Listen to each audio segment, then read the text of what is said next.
You are now. We are now. Okay. We are... Unique New York. You're live. The suspect had oddly shaped feet. Nope. Connect. Oh, no. Oh, no. Oh, there we go. You're fine. That's never had a problem before. I have a Wi-Fi hotspot. Do we need to run that? No, you're fine.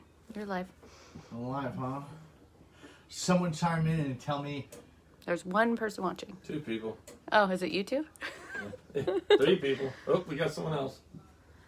I'm coming. Milo. Ricky. Caleb. Boom! Brian. James. Brian. We're taking roll call, guys. James. Me. Paul. Robert Knighton. We're back. Does it keep going in and out? Or are we good? You're good. Okay, we're good. Paul Peterson's on. It says me. Hey, why am I not on that? Oh, because I never went back. Carson. There we go. Hey! David Vieira. I don't have a 7-year-old with my phone. I can see what you guys are seeing now. David Vieira's on. I look at Dan's watching. Cool. What's up? Hey. David, quit watching and work on your damn car. Before we get started, my daughter from Now he's Arizona, gonna- my 18-year-old daughter Elizabeth might chime in. So, honey, if you're watching, go ahead and say something so we know. You guys ready to get started? Sir, you're going to have to refrain from using the volume on your phone during the movie. That's Wi-Fi. What the hell? Turn it down on the side, bro. Bro. Well, it says muted, so it Bro. might be muted. But... The show brought to you by Ginger Ale. It's Metro. It's a piece of crap. I really like that stuff. You know why I think it is? Because my grandma used to have it when I was a kid. I just grew up. The only time we drink that is when we got a bug. You ready? Go for it. You ready? Yeah. 5, 4. Unique Unart. Unique Unart. Okay, there, Morgan. Hey, everybody. Welcome out there in Facebook land. Friday night. It's a nice, beautiful Friday night out. Welcome to episode 11 of NPRC Talk. I'm your host, Daniel Judd, and my co-hosts here, Ricky and Randy. Oh, you got it right. Gabe. I always get them backwards. The show here tonight, we don't know how long it's going to be. Usually our shows are anywhere from an hour and 15 to 2 hours, or 3, maybe 4, give or take 5. But this is probably going to be a good show for, everybody knows the dr10 came out in the last week. They've been starting to fly off the shelves. They're going all over the countries. It is eerily similar, other than going the extra 10 miles and making it a race car, to what Randy Vieira's car is, and has been and has done very well. He's sitting at number 3 on our list, and our list is no list of slouches. So, let me get some stuff out of the way here. First, I want to give a big shout out to Troy Schroeder at Phantom. Thank you for everything you're doing for us, Troy. No microphones. I can get. You want to go get them? They're right there. Hey, there's nobody to piss off tonight. Yeah, look at my microphones. I don't even care about the microphone. It's just the sounds I like. So, anyway, Troy Schroeder at Phantom Motor Works. Or Phantom Motor and Batteries. They make speed controls. They make power supplies. They make stickers. They make hats. They make fast stuff. So, Phantom, go get your Phantom stuff. Yeah, Phantom. All right, Troy. The next shout out I want to give out is to Paul Peterson with Shark RC Bodies.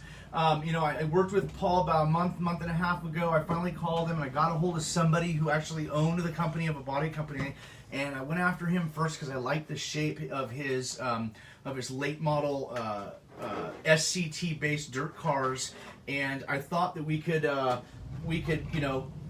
work with this guy if he was willing to work with us, and he did. He listened to me. I gave him a lot of info. He gave me some info. We correlated. Our gears meshed. He's a really, really nice guy.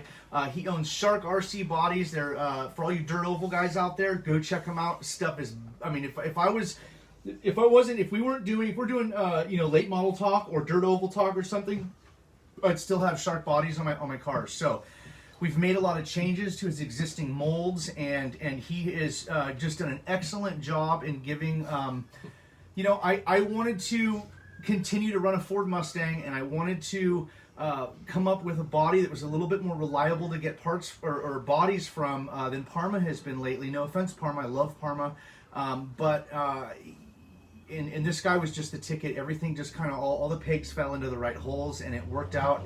And he's starting to produce some. People are starting to get their orders. Be patient with it. If it takes, when you order it and it takes a week to get, Paul is a one-man band, and he's doing all this by himself. He does the sales, he does the shipping, he does the molding, he goes and gets the Lexan, he's doing everything. And this is, I'll say again, there's a lot of things, whoever's run against us or seen us run, you know how fast we are, okay, hands down. You ain't seen nothing yet. As soon as this 2020, with what we got going with Phantom and what we got going with Paul for the aerodynamics, I mean, we have stepped up our notches even higher. We are well on our way to be the first NPRC no prep 132 car to do 70 miles an hour. So big shout out to Paul Peterson, a friend of mine. I spent a lot of time on the phone with him at Shark RC Bodies. If you're looking for a badass body, go get him. The next shout out is to Steve Negri with RC Racing Innovations. If you're looking for a good chassis, you want to build a car, you don't want to mess around with some other stuff or get a used one, you want to build your car and actually understand the car, go check out these chassis, the wheelie bars, they're hands down. Another guy that's super busy. Another guy that is super busy. God. I mean, he cuts all these. I mean, imagine a body's one thing, but this guy's doing full chassis kits. Wheelie bars. And the bodies has got to be hard too, because this has got to be perfect. You know what I'm saying? Or they have blemishes in them, and that's one thing on top of everything we're trying to achieve with the Shark RC bodies is much like Steve. Even though it takes a little bit more work to make them because they're homegrown products, which is personally I'm always the underdog guy. These bodies are really good molds. I mean, they are true. Everybody's seen Parma bodies, and this side's square and this one's square-ish, and they're old molds. But these are perfect. So big shout out to Paul. Big shout out to Steve, Shark RC Bodies and RC Racing Innovations. Milo Carvalho with Flash Packs. Milo, if you're out there watching, thank you for everything you've done for us and the rest of the RC community. The Flash Pack Cat Packs are now being offered at my local hobby shop, Jake's Performance Hobbies. So get a hold of Jake Monday through Saturday between 10 a.m. Pacific Standard and 1 p.m. Pacific Standard. Again, Monday through Saturday at 707-586-3375 in Roanoke Park. Yes, he ships across the United States. So get a hold of him. He's got the Flash Packs. If you want to eliminate ripple and have just an extra safety on board for the speed control and drop some numbers and see even cooler attempts and stuff, get one of these flashbacks. We highly recommend it. We run them in our cars. So Paul Peterson says, and I sit here and watch Dan talk, so your bodies are held back because of Dan. Damn it! I mean, darn it! So as you can see, I mean, this is Randy's baby. This is his race car, and this has got a flash pack. It's all we run. It's the only thing that's in our cars. If you guys want a good product, it's American made. This guy's they're pumping these out of I'm assuming probably their house or their garage, and the reason why we made the transition was simply not only what we would see in the car, which is the main thing. I mean, you want a product. If you're going to switch products, it's got to be a better product. There's no point in switching. But also the craftsmanship and the workmanship of the part. I'm talking braided wire, big gauge wire, a nice, neat, tight, small footprint shrink wrap job. They're very flashy with red. I like the red. You guys keep your eyes out if you see Elizabeth Judd or Jenny. If Jennifer is watching, what's up, Jennifer? Say hi. And I want to give a shout out to Hobby Wing. I've been with Hobby Wing. This is my second year with them, and the stuff runs great. And I there's the two biggies on the market right now are Tekin and Hobby Wing. And for me, I like the Hobby Wing stuff. It's treated me good. It's what I started out with. It's what I understand.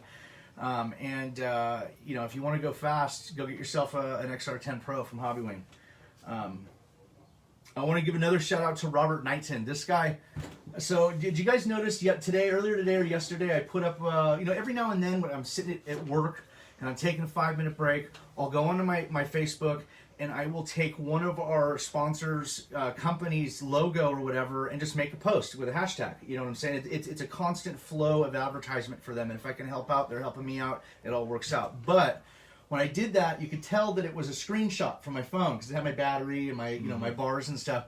So within 10 minutes, Robert, with rctags.com, by the way, hashtag rctags, he fixed it all on his own, didn't talk to him, and just sent it. And all he said was, "Hey, bro, try this. It looks a little better." And I'm like, I looked at it and I'm like, well, you know what? Thank you again, sir. I mean, I don't know what program he's got or how long he's been working on it, but thanks, Robert. You're pretty good at doing that. Check out if you guys like the stuff like the dr10 front license plate.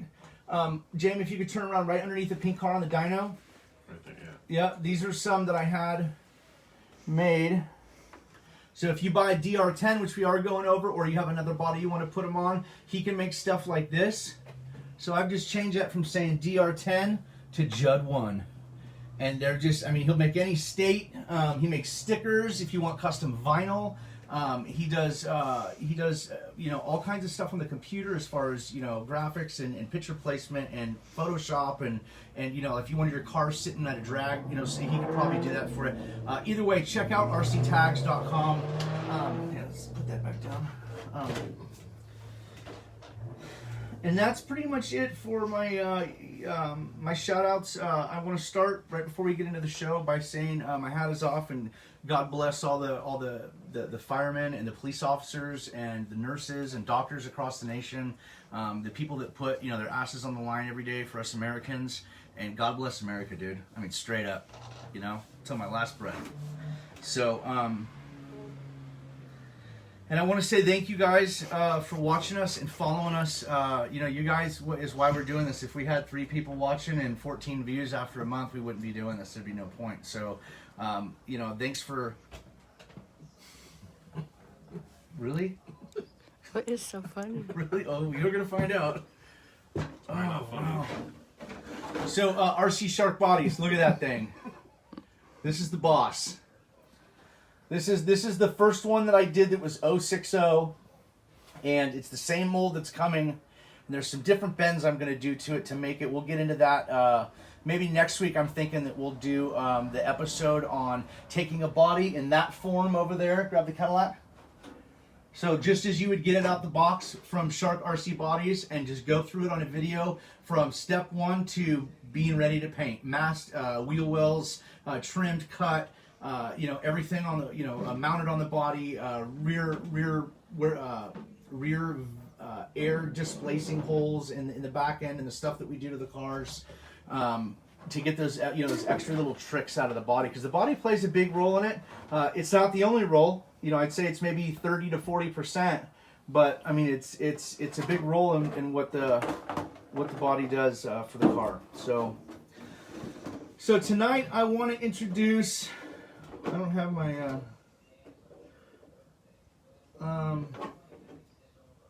Is that where it started? That's it. 75 people. Okay, I'll take it. So, we wanted to do this a week ago. You know, local hobby shops, A-Main, Tower Hobbies, all the places all together that sell them. You know, some places I think that you know, were bigger places like A-Main got them first, and a lot of guys ordered from that. I held out, and that's my apology to you guys. I chose to buy locally from Jake's Performance Hobbies at 707-586-3375, Roanoke Park, California. He ships. And he was about 4 or 5 days. Once we started seeing them come out, it was about 4 or 5 days, and then he finally got his in, and I was first on the list. So I was able to go by and pick it up.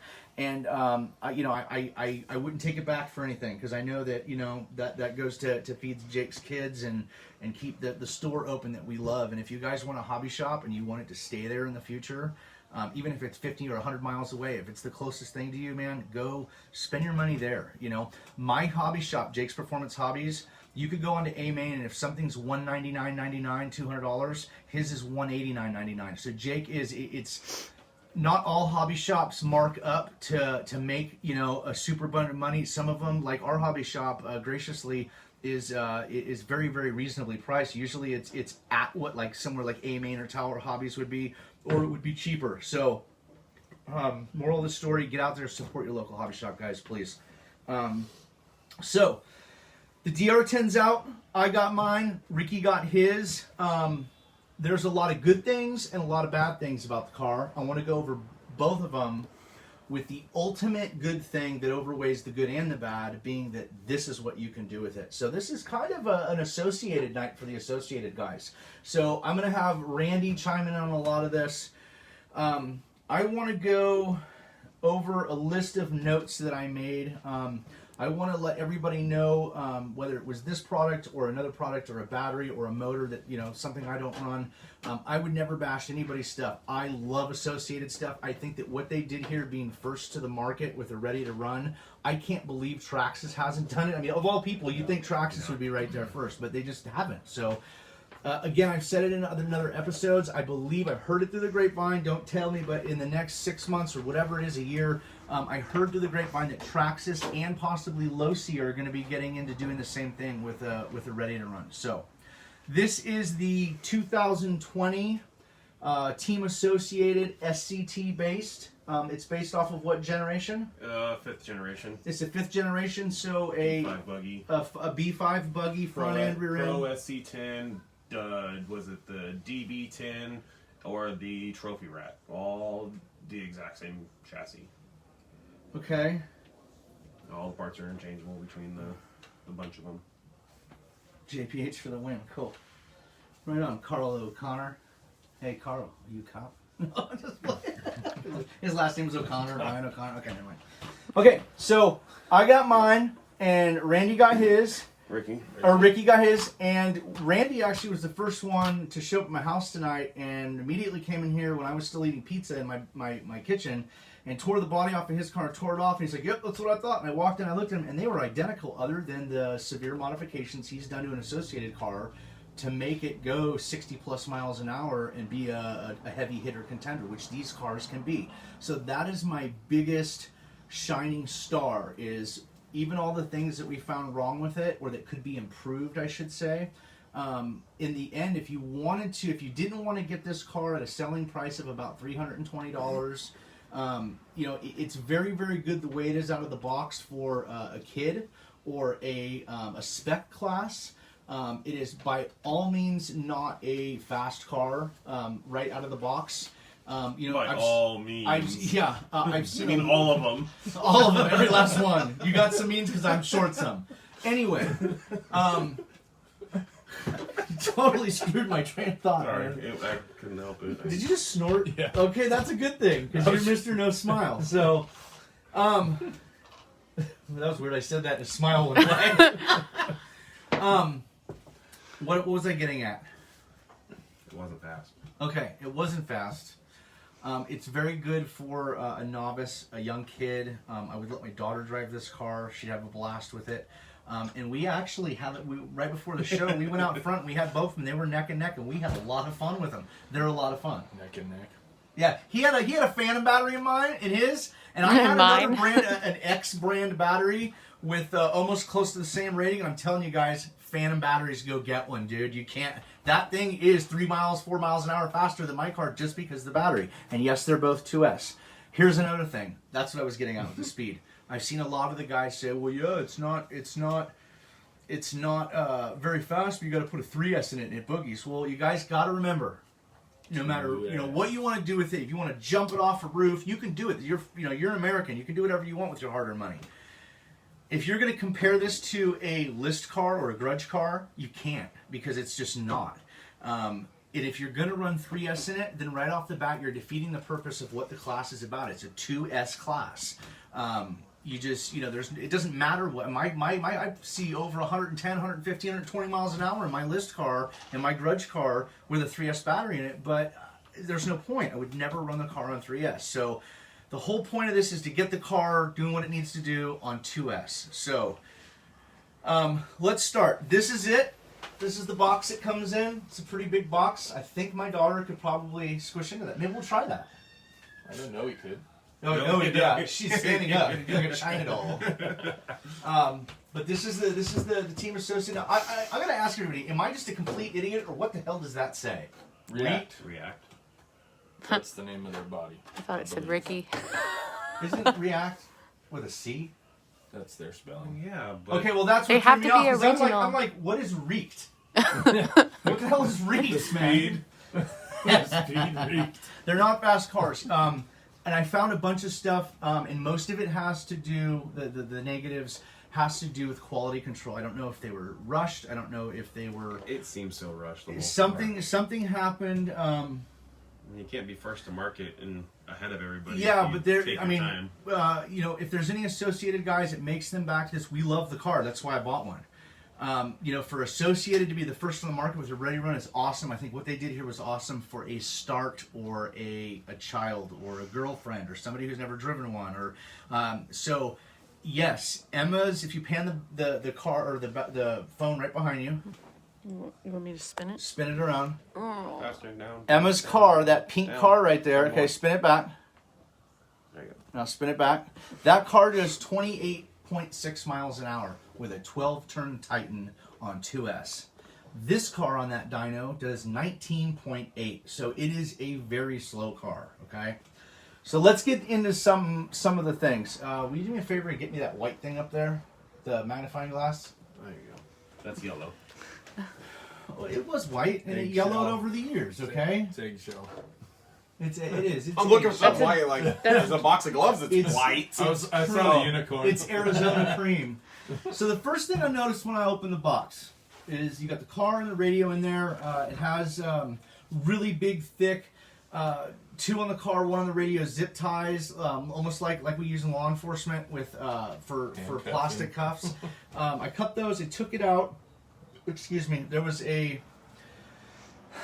plastic piece, just like saran wrap over the top of the car to keep the roof from scuffing. So I took that off. I took it out of the package. I cut the zip ties. I took it out. I took the body off.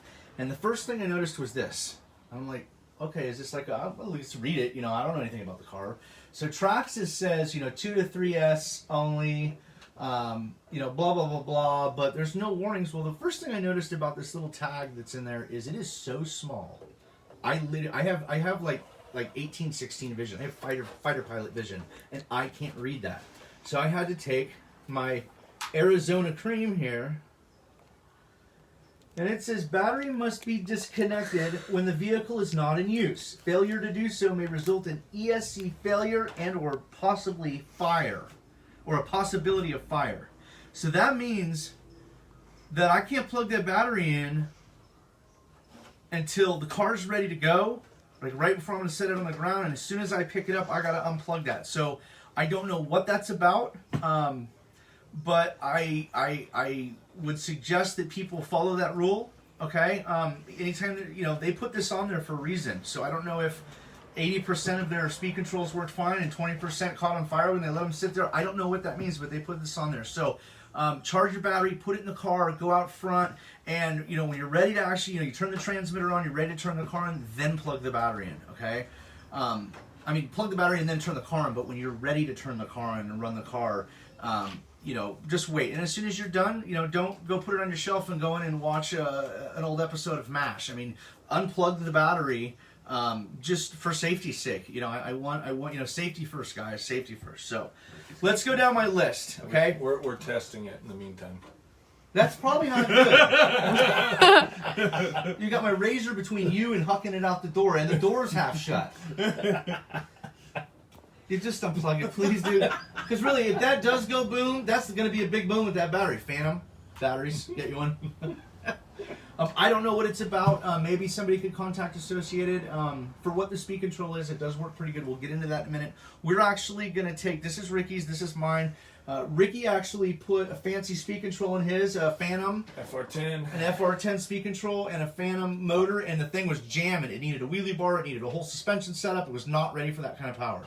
But if you do what you're going to see later in Randy's car to it, it will. Okay, and that's the cool part of the car. So, right off the bat, I opened the body. Here you go.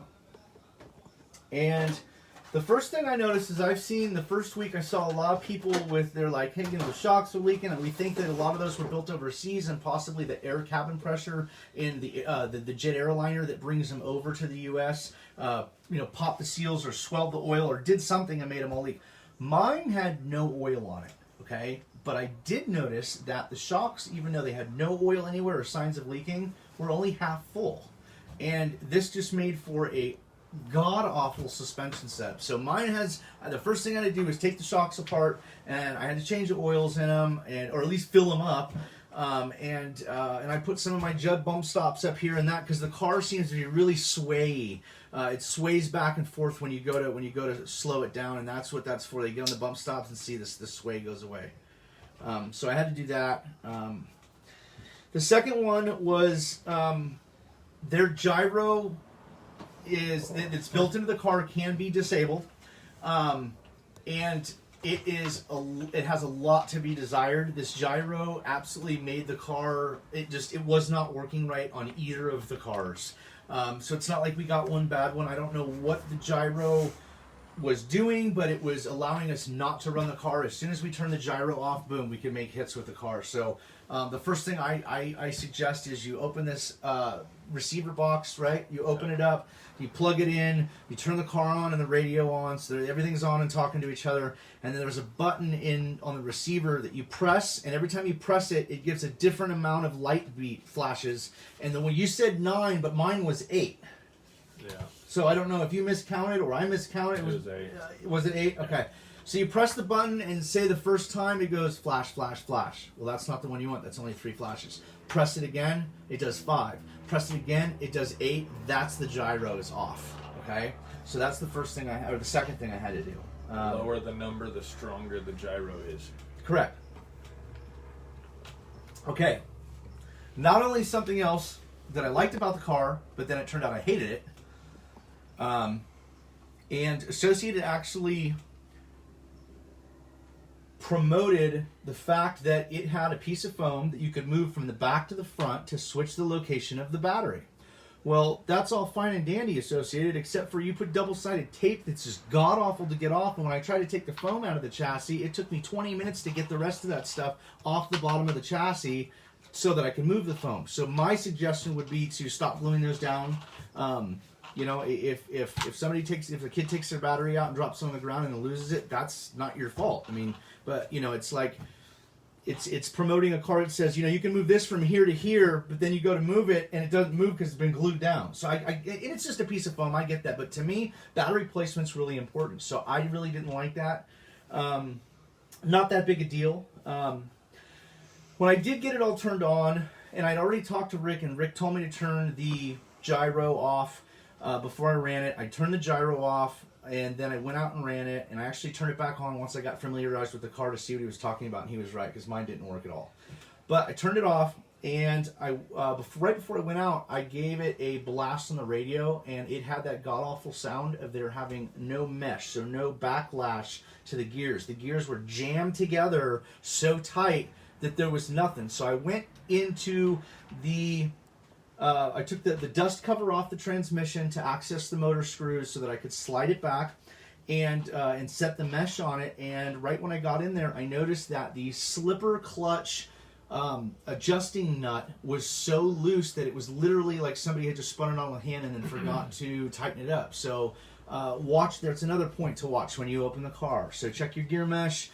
Tighten the nut. These are just things that, like I said, the QA needed to be tightened up on this car because it's all over the place. We saw one guy where he got it out of the box and the speed control was split. There was another guy where this whole panel for the switches up top was not only off the radio upon opening the box, but missing. We don't know how many of these stories are actually true. Maybe he dropped and said, "Oh, I didn't come with it." I don't know. Okay, so this is just stuff I've seen.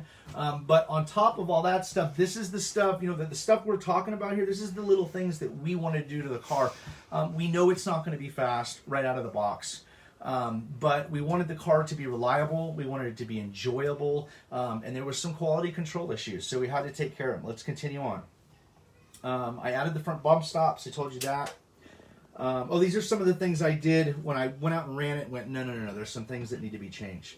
So I added the bump stops, and I raised the wheelie bar all the way up. It was way in the box. It was way too low, and when I hit the gas, it was just spinning tire. I put 60 weight in the rear shocks. It was the same. Whatever was left in my shocks, or the little bit that was in them, was the same front and rear. And even when the pistons were in the oil, it was just too light. the toe out. I took the car out of the box. I kid you not. I used my toe gauge, and my toe gauge said 7 degrees. So this thing was towed out 7 degrees. And then when I went to adjust it, the ball cups were so freaking tight that it popped the ball cups off. So somebody knew they were putting them on that tight, you know. And I don't know if for easy, there's one guy in a factory, and that's all his job is, to make tie rods all day long, and he was told that the thread and everything is the perfect length, and just put it until the thread, you know, disappears. Or there's got to be some kind of manufacturing process that makes that long, intricate process 6 times in a car easy. And I don't know what they did there, but the car had way too much toe out. So as you can see, I fixed it. And the other thing I was going to mention, I don't know if you want to zoom in on this one. Right now my wheels look pretty straight, suspension completely relaxed. I push down and they turn out.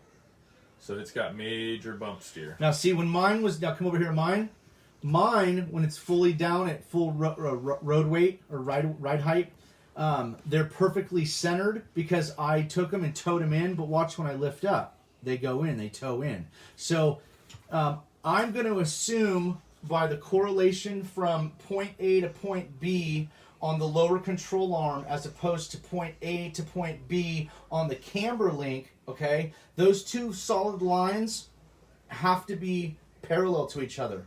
If you can notice that this is maybe 3/4 of an inch, the camber link from the center line of the A-arm, and then up here you got a full inch. So that camber rod actually is higher on the inside, and that's what's causing that wheel to move. That's called bump steer.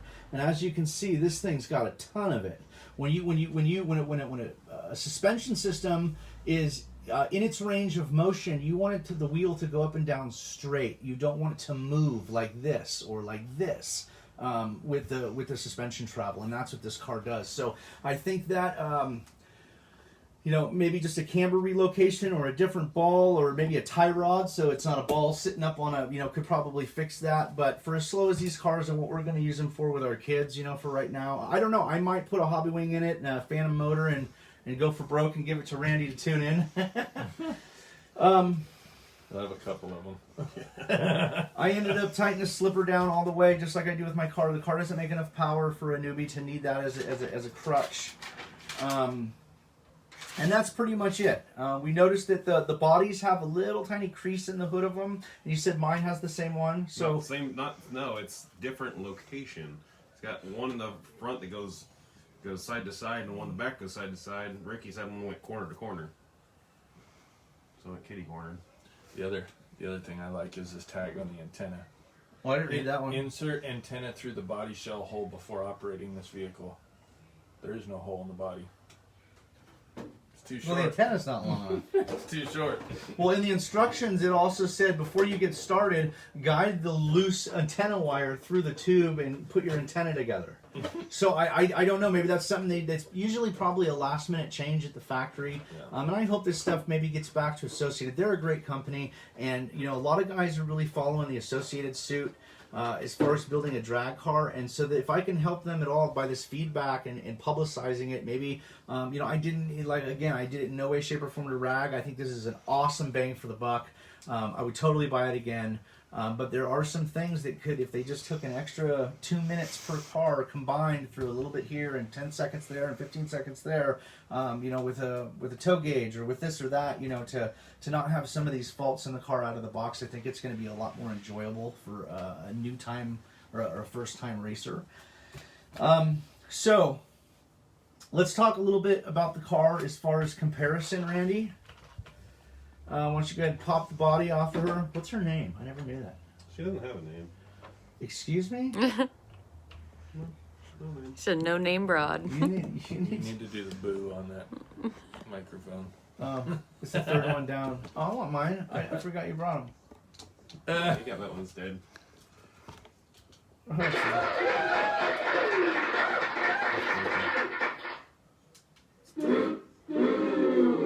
Yeah. Okay. Yeah, it's done. It's done. So, I didn't like seeing this little tag, but what are you going to do? I know to unplug it when I'm done running it. So, it was just what I do with my cars anyway, Quick tip. Name her mistress. Quick tip for the guys that are running the big cat packs, even if it's not a flash black, you go with a different brand. Let me save you a little bit of popping, and what I mean by that is if you run your car and you've been running it for 30 seconds or you've been running it for 3 minutes, when you're done with it and you unplug the battery and you turn it off and then you unplug the battery and everything's off and this is loose like this, turn it back on for a second. Oh, see, that fan just moved. The reason is that's what these do. The cap packs, the flash packs, all the cap packs, the capacitor packs, what they do is they hold a little bit of voltage that they got from the battery. And it builds it up in the cap pack, and then it gives it to the speed control. And it builds it up, and it's constantly doing that while the car is on. And 9 times out of 10, if you turn your ESC off after you're done running it, and you unplug it, and then what you want to do is waste that little bit of energy that's stored up in there. You don't want to leave that in there because if you go and grab another pack and put it in, it'll cause a pop because you'll have an instant voltage spike. And I don't know what it does for longevity. If you were to run your car and the cap pack was charged and you took the battery out and just put it on a shelf for 2 weeks, I don't know what that does to a cap pack because I always do that to mine. So quick tip, when you're done running your car, after you turn it off, after you unplug it, hit your on and off switch once or twice, and you'll see your light up or your fan move. Mine did the same thing. I'm amazed. Right now? Yeah. It's got a cap pack built into it, a little tiny capacitor pack. So, Paul Peterson said shock oil's overrated. Shock oil's for wussies. Hey, did you take that? No. Okay, just making sure. I dumped it out so you wouldn't spill it on me. So, you guys are gonna jinx me. I haven't spilt anything yet. Knock on wood. One other thing that I noticed that when Ricky put, before we get to Randy here, when Ricky put the big setup in, what is the first thing I said 2 months ago? Cars. I said those bars are not long enough if that car's fast at all. And we put a fast setup in the car, and the bars were not long enough. This thing was riding You're on also the bars. take really for those that are diehard fans and you've watched our videos about our setups with the wheelie bars and the RPM mount and the Proline transmission and how we stiffen it with the rods and the aluminum on the bottom and they're super stiff. Look at this thing. This thing's all all over Whoa. the place. So this is the same setup as Randy's got, but Randy's eliminated that with his nuclear. There was never that option when I built this car. Dude, the back end of your car looks like when the Terminator had skin ripped off and you could see the machine inside moving. You know, it's super intricate. So, Kind of like your finger. let's go over some of the big basic similarities. This is a stock DR10. This is Randy's souped up associated list car. Go for it. The similarities, everything. I mean, other than my body mounts, I use the DB10 body mounts for the front, but the rear are the same, identical. Shocks are all the same. Front they put the front shocks all look like all the way around on this car. Same what I did 2 years ago on this car. I still run the factory stock servo that came with it, which is exactly the same servo in there. Because it hasn't died, so I haven't changed it. Wait. But your car wasn't a DR10. What was your car? Mine was a Pro SC10. So you had a stadium truck, short course truck from Associated, and it had the same servo and everything in the front end that this car does now. Yep. So they obviously have just reused a lot of the parts, which is fine. It's a great design. No, good chassis, good platform. I mean, it's got plenty. And I took and put B5 arms front and rear on mine. Why'd you do that? To bring it in so I could get more options on what body I want to put over this. And what also is a direct fit for these in the back? What do you mean, the B5 arms? The Custom Works adjustable arms. Oh yeah, the Custom Works. You get Custom Works adjustable arms that'll fit on there. You can adjust the toe in and toe out on the rear. They're identical, other than I put a different bumper on mine because it had I didn't like the stock bumper, so I got a Traxxas RPM bumper and made it work. She made it drill some extra holes, and I think I screwed up, so I had drilled wrong holes, so I had to re-drill holes and piece of plastic over there. We're actually in the business to hide that kind of stuff. Nah. Do you get paid? You can't see it going down the track. Do you get paid royalties for every one of these cars it sells? That'd be pretty cool. No. I don't get paid nothing for none of these cars. And here's another thing: is I don't know if they, and I made this, point. I don't know. I'm hoping that they made it this slow and tame to adhere to the first-time racer or to the kid wanting to get into it and stuff like that. And the only thing is they could have put a 5500 or a 65 or 7500 and made this a zippy little car had they had somebody like me on their R&D team to say, no, it needs longer bars to handle that. You know, you're going to have to put 628 in the rear. You're going to have to put bump stops in the front.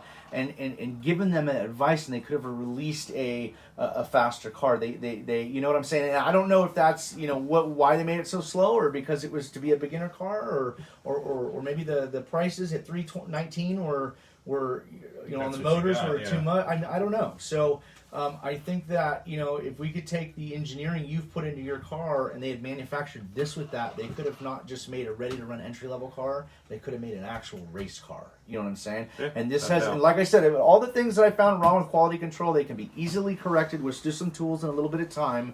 And it is the same basis as Randy's car, and ask anybody who's ever lined up next to him. He's fast, so this car works. So let's flip them over. Is there any more similarities? So you're still running the plastic piece here. Do they make an aluminum one? Not that I'm aware of. Because Trinity used to make these. But that's all for the SC10 stuff. You can get the SC10. I believe they made carbon fiber shock tower as well, and the bulkhead that holds the shock tower and the ball mounts for the rear. I believe they made them aluminum. That was the B4 stuff, or SC10, which is, you know, generation prior to this. So the parts aren't interchangeable between this and the SC10. Okay. I mean, the arms, you might be able to get away with the arms just because it's the same base setup, but I don't know that it'll work. Okay.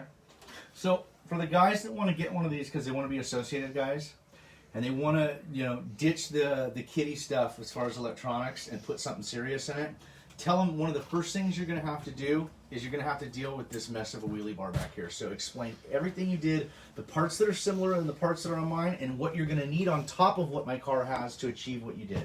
Parts that are similar are the motor guard. Okay. And the shock tower, because the shock tower does bolt into the top of the motor guard. All kind of. So your motor guard is kind of like the little Proline, the one that we showed that comes on the Proline, and we build the RPM to it. Yeah. To start with. Yeah. Mine, I went kind of crazy with it, I guess, but not really crazy. I just used the RPM one and tweaked it. The center mount did line up fine, and the top I cut the bar that comes down. I cut it in half. I could have done something different, but I just shaved it in half so it would fit instead of being full width. Heated this side up, melted it, brought it up to the same point. Just so it takes some custom fabrication to do what you did. Yes, just to give it a little bit extra, maybe to secure it a little bit more. And to make, it's not crazy solid. Oh, it still does move, huh? It still does move. I mean, it's all plastic. So. Isn't there a company that just came out with an intermediary part to adapt that Traxxas? What this is, guys, is this is a Traxxas wheelie bar, and what that means is RCRI wheelie bar. Well, it's an RCRI wheelie bar. RC Racing Innovations, get a hold of them. They make great wheelie bars, chassis. But it is designed to bolt directly onto the factory mounting bolts of the Traxxas Slash. So that's what he wanted to take, was these badass bars that we use, and adapt them to his car, thus giving him a longer bar, an adjustable bar, a good bar, right? Yeah. No, because I did do the flat bar style that bolts on it. Bolts. I made one out of carbon fiber myself, cut it out with a Dremel, made everything square true. It was great. Other than it had a ton of flex, so I made it to where it bolted to all four of these spots, bolt down securely. I didn't bolt it to the back here. I just ran it straight because it's already pushing against the bottom anyways, so I figured I didn't need it. I made a brass wheelie bar, or brass crossbar in the back, mounted wheelie bar wheels to it. I remember it worked. Yeah. It worked for one pass, and then it broke the brass, and so by then I did run it flat bar for a while, but then it was too much flex, so it would bow, basically, and I didn't want to have to make something else to bolt in here, to bolt down there, so I said, screw it, I'm just gonna. There's a couple people I've seen. There's a wheelie bar. You know, people like to make wheelie bars where they're not solid, they're shocks, and they come up, and again, if that's what you want to do to your car, that's fine, you guys. I'm telling you. A solid long 10-inch wheelie bar is so much harder of a hit. It's so much faster. and you won't know until you run one. So, so they instead of doing all this massive fabrication, there is a company There's out two there. companies. There's two companies out there that make an amount for the back of this car that accepts this wheelie bar. Now, tell me, where'd you get the idea for these rods right here, and what do they do? I saw the only reason I put them on there was because this thing was as flimsy as that. Okay. I saw that you ran them on there. I was like, well, my car's I can do that too. Why should Yeah. my stuff's side to side just as bad as this, and that's not gonna help me go straight. I mean, look at this. This is my pinky finger. That's crazy, dude. This thing Again, has just as much flex. It doesn't have a serious bar setup because it doesn't have a powerful power plant. So, But there's a company that makes an aluminum wheelie bar mount now that bolts directly to the same location, and Shapeways also has one that's 3D printed that bolts there. I have not ran it, obviously, because this works, so I'm not going to change it, even though there are two other valuable options that are probably pretty good. I don't know, because unless this breaks, I'm not changing it, because they don't fix it. Matthew Fontes said it's Drag Race Concepts. Okay, DRC makes one. It's 3D printed, right? I think it's aluminum. Yeah. Okay. Red anodized aluminum, Okay. Yeah. From what I've seen. Well, cool. At least RC. people are starting. Remember, we talked about that. As soon as they drop the DR10, people are going to start selling parts. Now, if you want a wheelie bar that bolts right onto what you have, Battery is low. Battery is low. is that what she said? I think he's Asian. I think she's Asian too. Mail order. Bag. If you want a wheelie bar without having to do all this stuff, RCRI, same company that makes these, right here, RC Racing Innovations. Check them out. They make the first to the market direct bolt-on, is it an 8-inch bar? I think it's An an 8-inch bar. wheelie bar that's set up very similar like this, but it's made to bolt in the factory. So if you just want a quick fix, but you want a better bar that's 10 times more adjustable, a lot more rigid, and it bolts right onto the car, go to RCRI. They freaking make them already. So I think that what people tuned in for was to see the guts of this thing. So let's drop some trannies. Okay, that did not sound right. So what Randy's gonna do? Actually, babe, would you get me a couple of those little towels up there? I got a shop towel over here. Thank you. Actually, yeah. Yeah, but I figured I'd put this one down. You can use that for grease and stuff. That way you can. Oh, cool. Got a prize. No, it's 2 more batteries. Those are good battery stuff. Those are the old style Purilators. Oh, PureTech. PureTechs. I have a couple of those. So, this young man here is going to take the transmission out. We want to get down to it once and for all.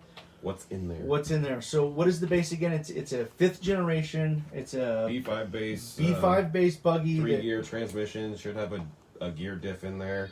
Okay. With a top shaft Is and the the idler. is the chassis plastic or composite? I believe it's a type of composite. It is composite. Because okay. I did. You can break tell when you one. break one and there's fibers. You Yeah, know. it looks a little shiny and shimmery. It's a little weird.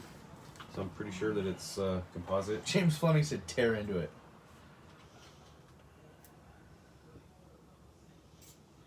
Jenny Griffin's watching. Hi, Jenny. Jenny Griffin is a friend of mine. That she's a pretty lady. I'm gonna say she's a pretty lady. Yeah, Jenny was. She works at, I believe, a nursing home, and the stuff that went on up at her nursing home was just crazy. And I'm just glad she's in a better place now. She said, I talked to her earlier tonight. She sounded very happy, which is a good thing, Jenny.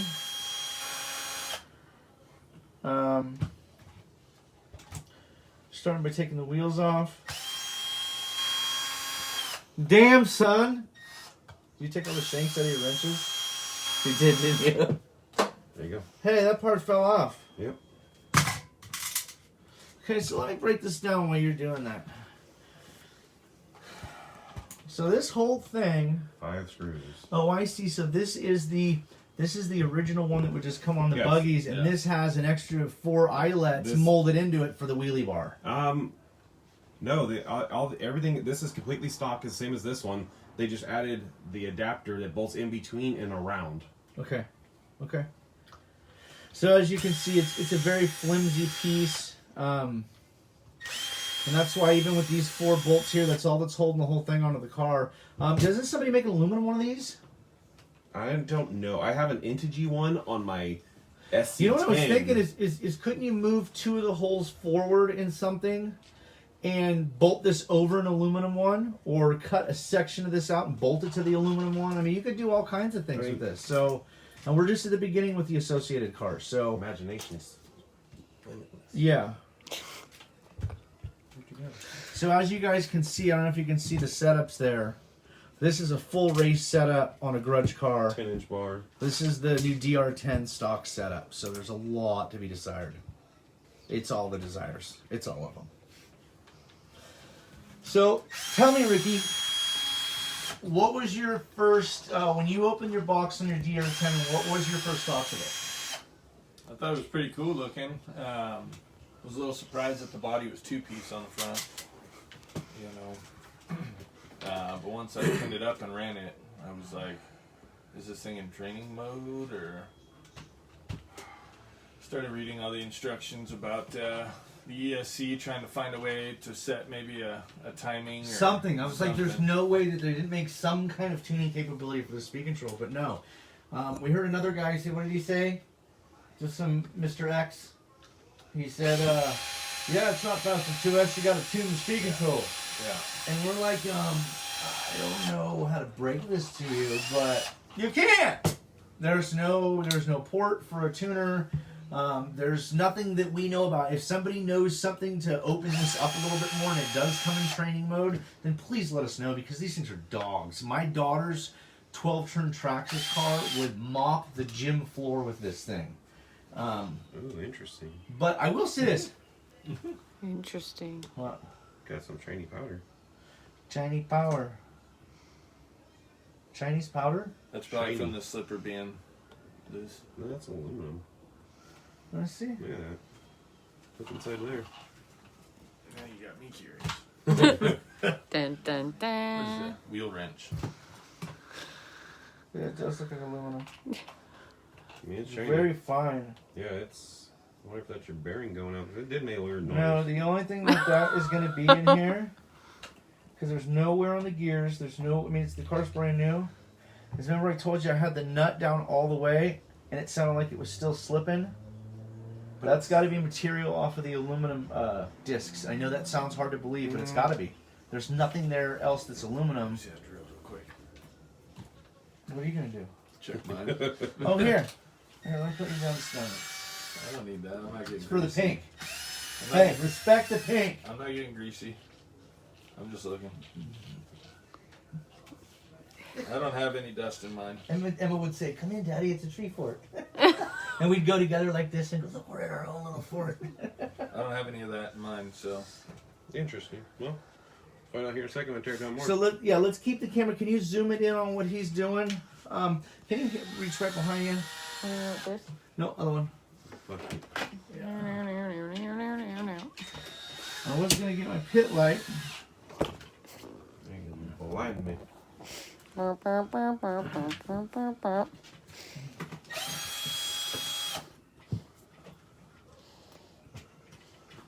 know how to do this. Is that killing it or making it? Let's lighten it up. But Randy's hand's blocking it. Oh, there it goes.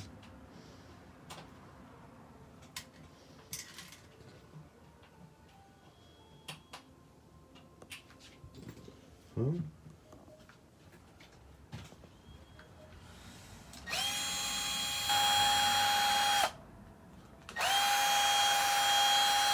So he's got it down to the transmission. He's removed the motor already. Oh, it almost feels like a 4-pole motor. Really? Pretty, Yeah. And voila! Plastic idler. It is a plastic everything. That sucks. Well, it's not plastic, it's top gear. So I need to replace that, right? Idler, yes. Either you'll get a couple passes out of it, but it will go. It's a matter of time. Great. That guy, best to upgrade to hardened steel or aluminum, either way. How do we Something know harder which- than plastic. How do we know which one? Is it just a B5 gear? Yeah, it's a come on over B5 here. either gear. Robinson Racing has one. That's I believe the one I put in mine. It's a I believe 26 tooth. Oh yeah, what the heck we got going on there? Oh, I know what that is. It is a slipper pad. The slipper. It's hitting the. tuck, but it's hitting the motor plate. So is there enough room in it to shim it out? Because listen, that's grinding into the motor plate. And look, Okay. oh yeah, because look, that thing just Is there slop in the shaft or enough to? well, you get bearing play in the front, but they're like all of them are like that until you get the back bearing into that support on both sides. Interesting. Where's that little crosspin wrench? Oh, that's. We're gonna tear it down all the way, all the way.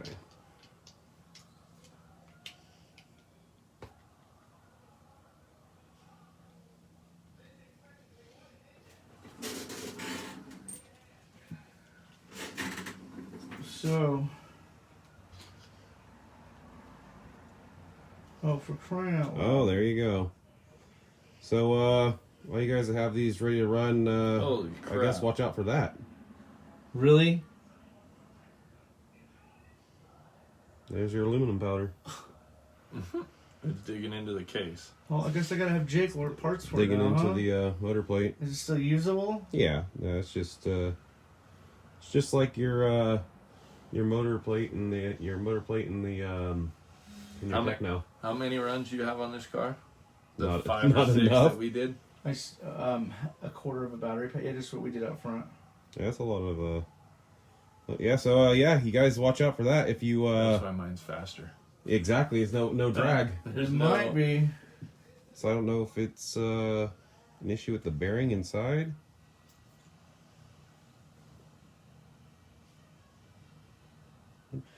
Gabe said it should eventually clearance itself. Yeah, we know that, Gabe. It almost did.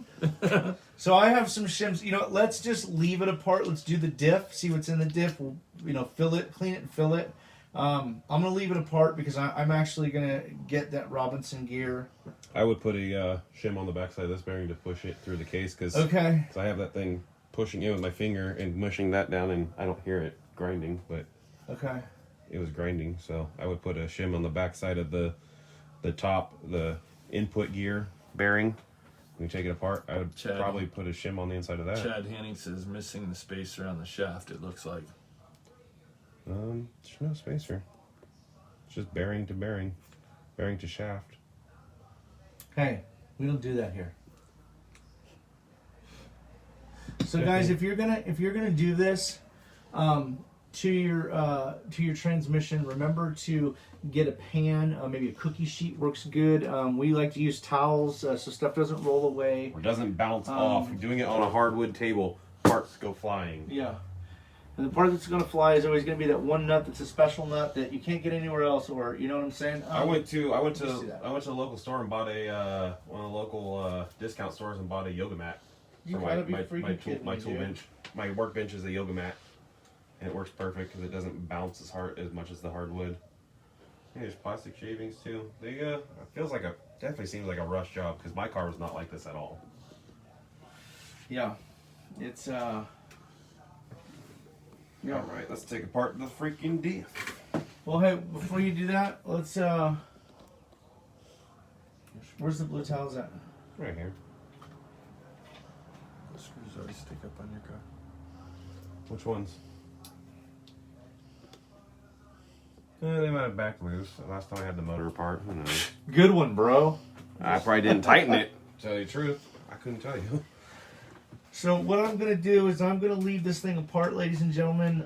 I believe the plastic diff gear, as much as I don't want to do that, is the way to go. I know that HR makes an The aluminum. HR, I don't know if they make one for the B5 base stuff.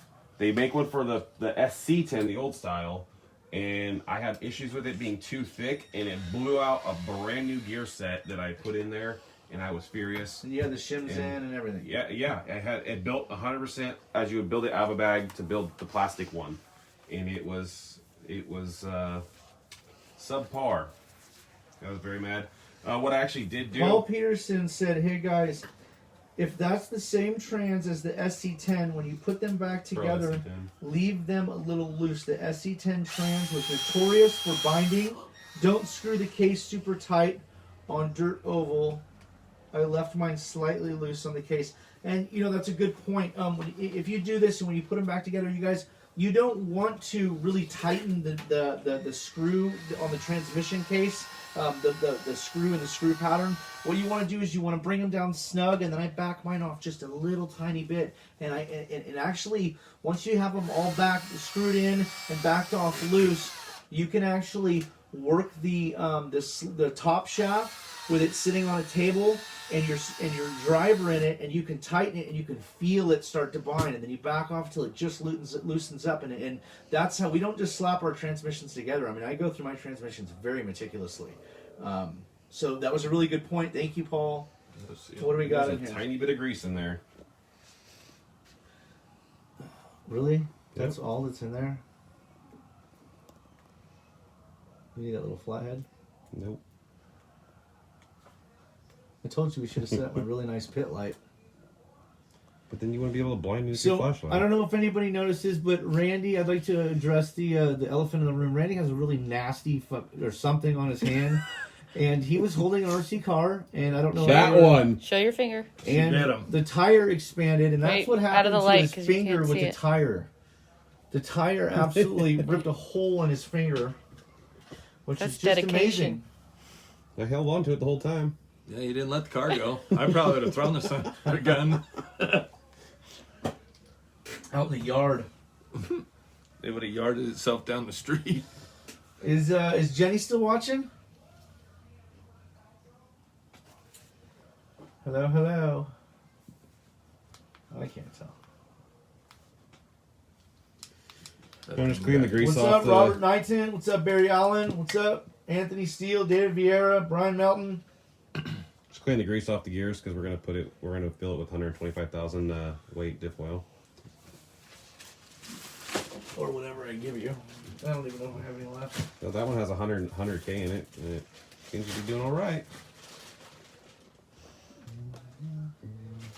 There's 125 right there.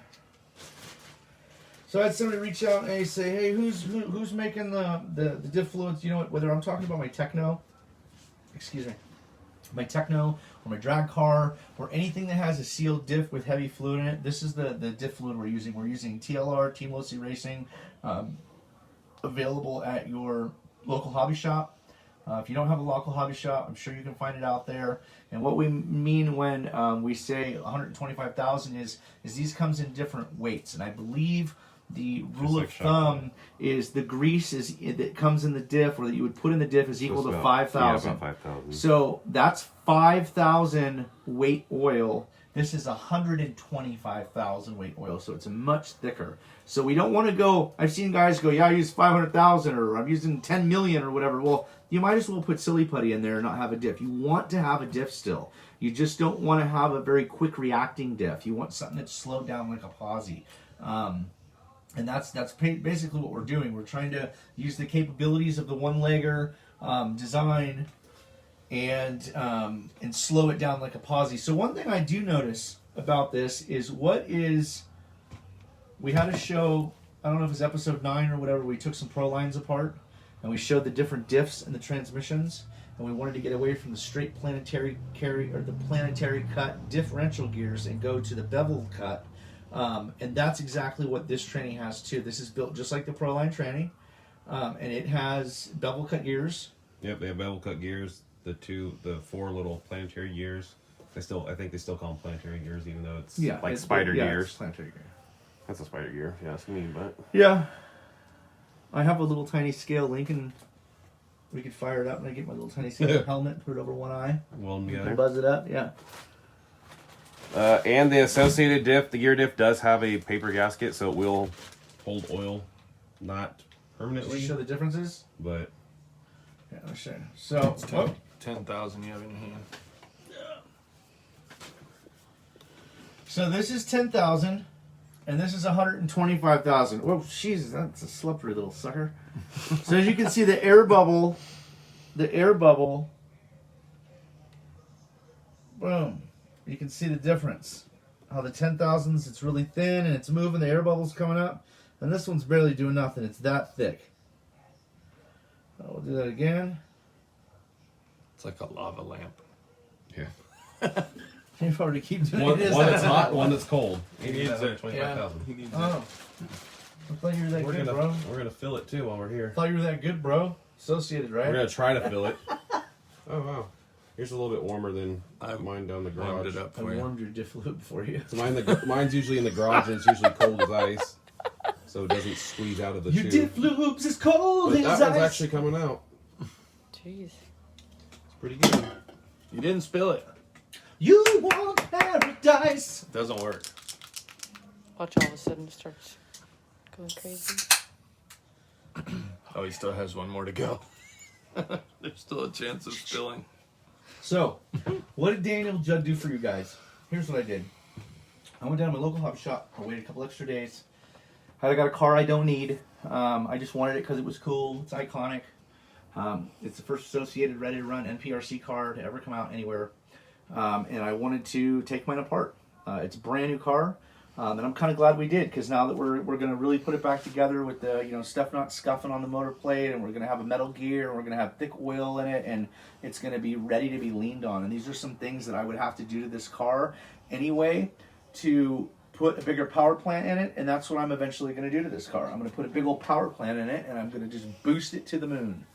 Jordan Peace, what's going to happen if you run, say, 20 million diff fluid? It's going to be like a locker. You might as well. Might as You well, can- yeah, fill it JB Weld. Yeah, if you can hold the car, and you might be able to still move it, but when that car's on and it's hitting and everything's working so fast, you're not getting any kind of differential. It just doesn't work that fast because it's really, really, really thick. I mean, if you think that stuff is thick, you could hold a bottle of that stuff upside down, and that bubble wouldn't move till next Wednesday. You know what I mean? That's how thick the stuff is. So I don't go full to the brim with mine. I just give them about 80%. Give them Yeah, but I air gotta in work there. work the air out of there a little bit. Might I'm as just well- holding the gear with one finger, spinning it with the other, Might as so well just lock the diff. spin some of the gear a little bit to work some of the What air do- out, not all of what it. do I You're think not about- gonna get it all out unless you have a lot of patience, which I don't, so I don't do that. What's that, Ricky? What do I think about the tires on these cars? Eh. They don't hook up. No. If I can go sideways off a start with that little motor and speed control, they're not. Yeah, A little plasticky feeling to me. Yeah, and it feels like they used an open cell foam. Yeah, because Like the a side feels crawler. plasticky. Yeah. You know when you're coming down the street and you hit the brake and spin it out or slide it, you can actually see the sidewall rolling. Robert Witter has a good question. Do you change weights with weather? Being hotter or colder? If you really, really, really wanted to, if we were going to an extreme race where it was 40 degrees out, or it was 120 degrees or 117 degrees in Arizona, yeah, absolutely. I'd probably go up a little bit. I'd fluctuate from where I normally run. I'd go either drop down if it was really cold out to about 100,000. If it was hot out, I would probably jump up to 150, but I wouldn't go from 125 where we normally run in our atmosphere here in California up to 500,000. It just on a hot day, it's still too much. Maybe if so. you're racing on the sun. Baby steps, yeah. Boom, there we go. There's a diff with 125,000 in it. It's much stiffer. Oh, it will kill. There you go. That's what the inside of the new DR10. That's the new DR10 diff. I'll say it's lightweight. I can guarantee you because of Associated. I mean, this guy's always told me he's got all metal gears in his transmission, except for this one. He runs a plastic diff still. I'm like, how are you not changing diff gears every run? And he says they just work. Why? Because how much diff fluid you get in the gears, that'll slow it down. You guys, here's another thing. Try not to get this thick fluid in the gears, and if you do, clean it before you put it back together. This stuff is super sticky, and you'll actually slow the transmission down.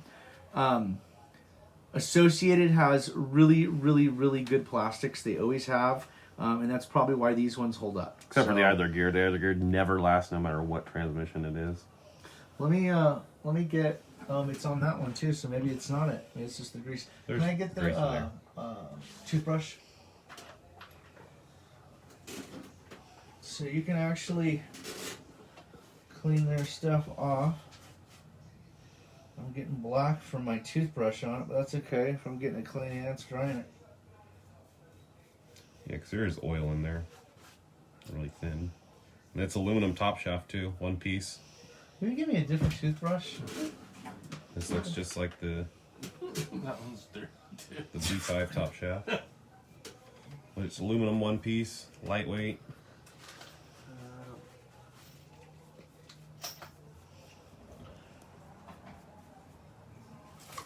That's a 2-speed. Yeah, that's a 2-speed. Working with the old 6 gear. Two 6 more. speed. Two Oh more. yeah, there you go. So this diff, now that it feels really good. I mean, that's just perfect. I will say compared to a Proline diff, it is smoother. The gears are a little smaller, but I think they're using a different pitch on the gears, and it is smooth for a gear diff. That feels really good. So what we're going to do is we are going to leave this apart. If there's anything else you want to show them, or Everything else is pretty much self-explanatory. Slipper pads.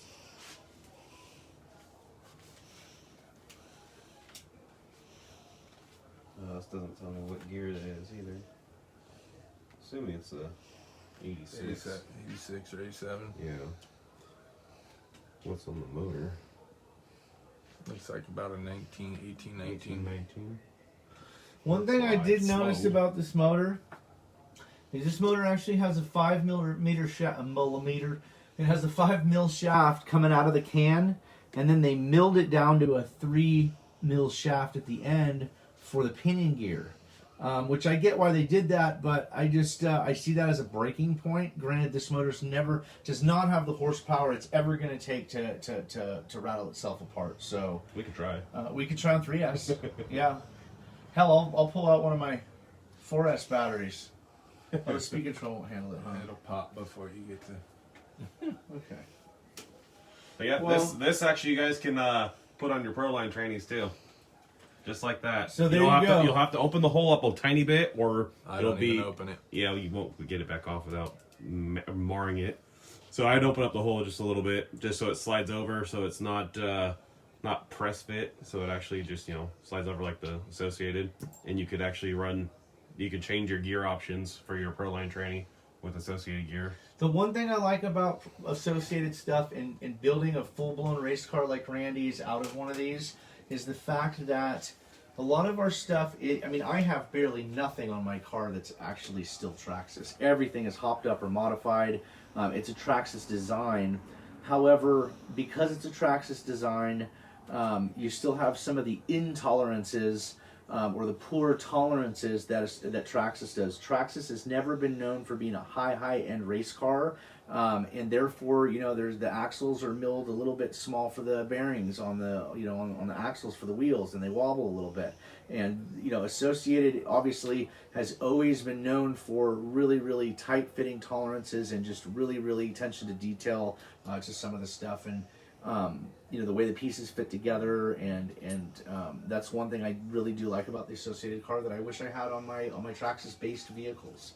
And I don't, you can grab my rear wheels and it looks like it's got bad bearings, but that's just how they are. They straighten out when it flies down the track. They work, so we've run it.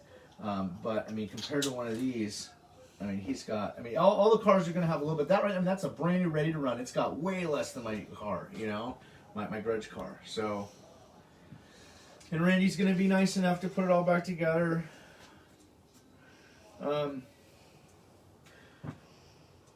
So I'll put the do I transmission need back in, but shims? we'll leave it out of the car. I would put Just it. put I it would, all in the I would put a shim on the back of here. I didn't have to do that in that one, so I don't know. That's a little weird, but it does happen, and nothing's Maybe. perfect.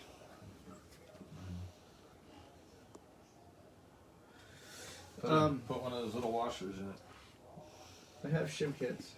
I wonder if that. One of those little Traxxas. I wonder if the top shaft is bent. Because it is not Don't say that. completely all around. No, it's not hidden. So what was it hidden before? Was it You too need his tight? I magnifying think the top glass shaft thing? is bent. That's weird. Because there is a bit of a wobble to it. That's it. Watch the if you look down, if you skim down the side of the slipper pad, the slipper Oh, wow. puck, you can see the slipper puck moving too. Yeah, it's all moving.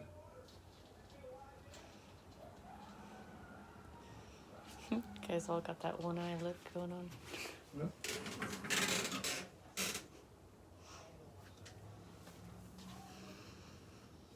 Was it aluminum, the top shaft? Yeah. Yeah, because I just bent it. Look what I just did to it.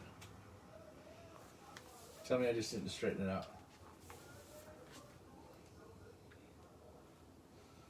It's a hell of a lot better, isn't it? Yep. And all I did was this. I hope that top shaft isn't that soft. We're gonna find out. I guess So, we'll find out. I mean, I Put it back together. so right off the Mine's bat, running you low. guys, I'm gonna keep the car stock form. I've changed to 60 weight oil in the rear. Yeah, I've it's actually not- filled the front. I put like I don't know 25 or 30 in it or something like that. I put my bump stops on, which was just I just took a quick measurement. The same way I build my shocks, which is actually turned out to be just about right. Was a 1/2 inch of fuel line, nitro fuel line on the shock shafts in there to keep it from going down all the way. We are replacing the stock gear inside the transmission, the idler gear, with a Robinson Racing hardened one. We've taken the stock differential apart, and we have taken the grease out of it and put 125,000 fluid in it to slow the movement down a little bit. Other than that, I'm going to leave this car. I mean, it's got associated nice axles on it. They make nice axles. It's got I don't know if the tie rods are titanium or what they are. But they're nice looking tie rods. It's got Associated shocks. Associated's known for their shocks. They have great shocks. So it's got some really key points that you won't have to buy if you want to build. I mean, he's running the same axles this has. He's running the same tie rods this has. It's got the same shocks. It's just the setup. Like I said, I put 60 weight in the rear. I did 25 or 30 in the front. I went through it a little bit and refined it, and that's what's really, really going to make it or break it when you start adding power to this chassis. Next. No, don't put it all back together. I don't want to have to take it apart. I'm just going to take it apart in 2 days when I get the part. Now you ain't gonna lose screws. Okay. Another one for you. In a box, we'll take it apart. Top shaft. I don't need it to. I just want fluid in it. Mine don't rub. You still got an idler problem though. Well, you will. I'm leaving it stocked. And so the motor I just noticed too, guys, I want to point out, is a sensorless motor. And we noticed when we were racing, there's not bad. It's not like Castle products, but it does have a little tiny baby cog to it. And it's geared. At first I was like, okay, did they just gear these things low, and that's why they're so slow? And I asked Ricky because he had run his already. And I'm like, okay, but it's slow, but is it torquey off the line, like it can be geared up? And he's like, no, not really. So if you were to go up 4 or 5 teeth, we could get it in the long run at 2.5 miles. Up faster in speed, yeah, but I don't think it's got the torque to get there in 132 feet. Like, I mean, it just. I would say that for the guys that run, this is huge right here, guys. So for the guys that want to run anybody that wants to run the junior class, any kids that you want to get into racing or whatever, and instead of putting together a slash, you want to just buy one of these. We're totally allowing these in the class. My daughter's car is a little bit faster than a stock dr10, but hell, who knows with some tweaks and stuff, as long as it's on 2S and it still has the stock motor and speed control in it. You guys can run it in our I want to call it the junior beginner class. So whether you got a girlfriend or a wife that wants to try it, or a kid that wants to try it, or hell, I'd race it because it was really fun just having 2 cars that was neck and neck. They were so even. So that's I think it's going to be a battery game as far as that's concerned. Oh, you gotta disconnect the We're doing Randy's Chop Shop right now. associate. Hey, are these labeled? Nope. No. Just in line. A, B, C, A, B, C. I checked before I took it apart. This is A, Yep. B, Yep. See? Yep. Right, Does it say that on the speed control? Yeah. Yep. Speed control says ABC. Oh, this is a XR10 Pro. Right over It there. does say ABC on there too. Oh yeah. Right there. I think she died. Good. She went to bed. She went to bed. Oh, here's my car. Here's my brand new car. You're sure? Positive. I checked. It says ABC. Oh no, you know what? That was that other speed control that I was thinking. It said, "Do not for any reason hook up A to B and B to C or mix up the wires or you'll damage it." So, do me a favor, Ricky. In that drawer that's open, there's a bunch of Sharpies. Can you grab me the silver capped one? And what I'm going to do is I'm going to mark my motor.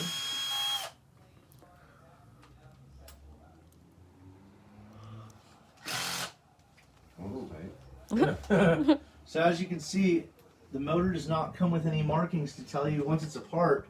You want to, is it ABC? Is it ABC? So what I did is I just marked it for you guys. So this would be this side of the car where A is would be the front of the vehicle, and this is the back of the vehicle. So that's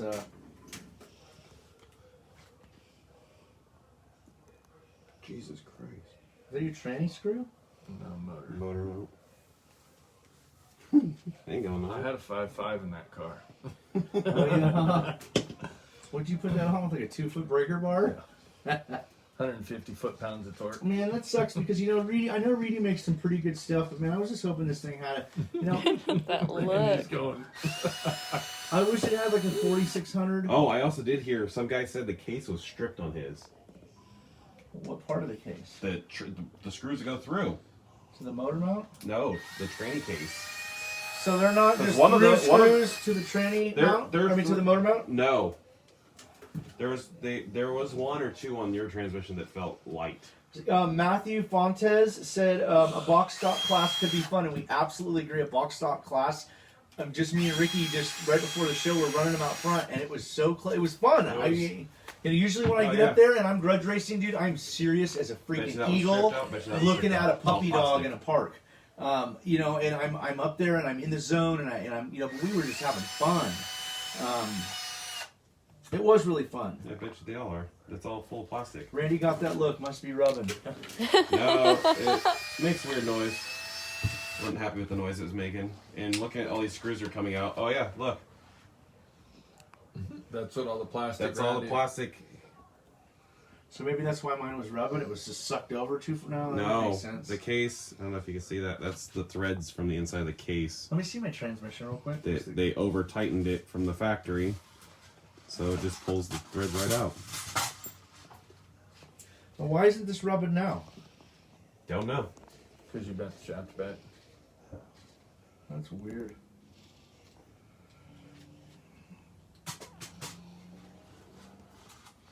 Thank you, sir. You're not a place I want to leave my brand new car, but it is what it is. This stuff got to get taken care of. I mean, you know, if you're buying one of these cars because you like it and you're down with it, you're down with the sickness, then, you know, take these steps that we're showing you and just go through your car. Obviously, they had some quality control issues. You don't want to hurt your car. And I'm actually going further than that with the diff fluid and the idler gear. And, you know, the idler gear, I just looked it up when we were talking about it. The idler gear is $14. So put an idler gear in it. You won't have to worry about the transmission. Put the fluid in the diff. It was even less than this one.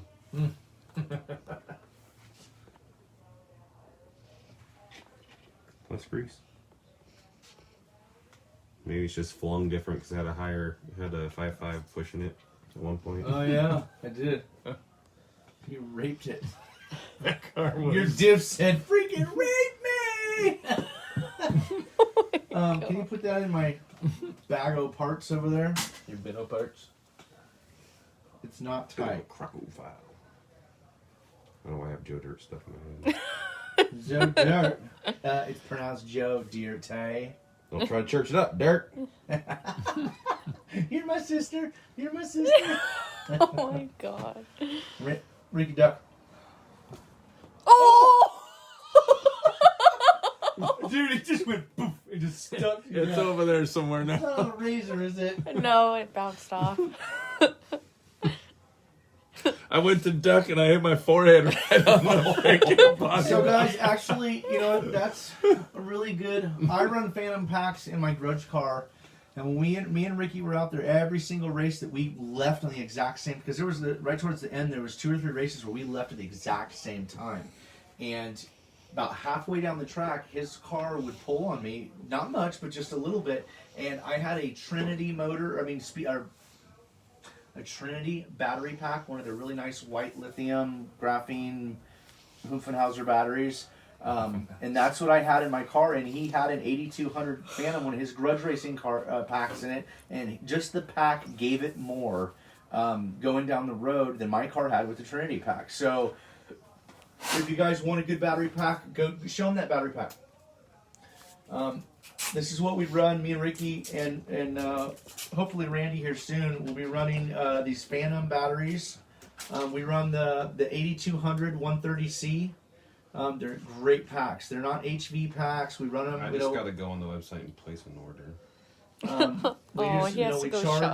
We charge them up to 844 max. We use iChargers. So our iChargers, usually if you use like a regular charger and you just press lipo charge or lipo balance charge, every pack's different. It'll charge to 8.39 or 8.41 or 8.36. The iCharger, you can actually, it's a smart charger, and you can set the parameters to charge each cell at 4.22, and 4.22 is 8.44 exactly, which is the max for the class. And that's that's for NPRC rules. Now, granted, this car wouldn't run in NPRC, but I'm just talking about the batteries in general. They're really good batteries, man. I mean, I used SMC for the first 2 years in the series. And we started trying these. It was just like their motors. We started trying the Phantoms, and we started tweaking with them and tuning them, and putting the motors on the analyzer and changing stuff on them and stuff. And it just doesn't get any better for this stuff. I mean, my personal opinion is that the Phantom motors and batteries are just where it is at in the sport right now. So get over to Phantom RC. Get a hold of Troy. I signed up on their website and I got a 10% coupon, so maybe I'll go see if I can use it on that battery. Yeah, to the guys that, there's a couple guys that, 1 or 2 guys that got frustrated saying, hey man, I ordered this a month ago, and I kept having to tell them, look man, it's COVID-19. It has nothing to do with Phantom. So you guys be patient with all the manufacturers, with your local hobby shops. I was watching people left and right across the nation open up their DR10s, and we were all still waiting on ours, which was okay with me. It's worth the wait. I did it to support my local hobby shop, but in this case, you'd be doing it to eventually, when you do get your stuff here and stuff starts speeding up, which it actually has this week. It's worth the wait because you got the product that's going to get you down the track the fastest. Troy got anybody who's running. Is that 125? Anybody who's waiting on a 4.5 Phantom, those came in this week. He shipped a bunch out yesterday. Yeah, they're starting to go out. So, keep your eyes open in your mailbox and on your email for the confirmations. Troy's just working around the clock like all the other manufacturers in every industry, not just RC, to get their customers what they need and what they want. So be patient with the manufacturers, the outlets that you get your parts, guys. They're doing the best they can. Especially the body guys, because all the plastic flying out. Because all the plastic's been repurposed to make face masks. I know that a lot of the Lexan came from overseas and it was sitting in customs, and I know some of it didn't necessarily come from China, but coming into the country is coming into the country. So, my personal opinion, without getting into it or politics, is the COVID-19 thing got totally blown out of proportion. I said that from day one. It's being proven today, and it's done way more damage.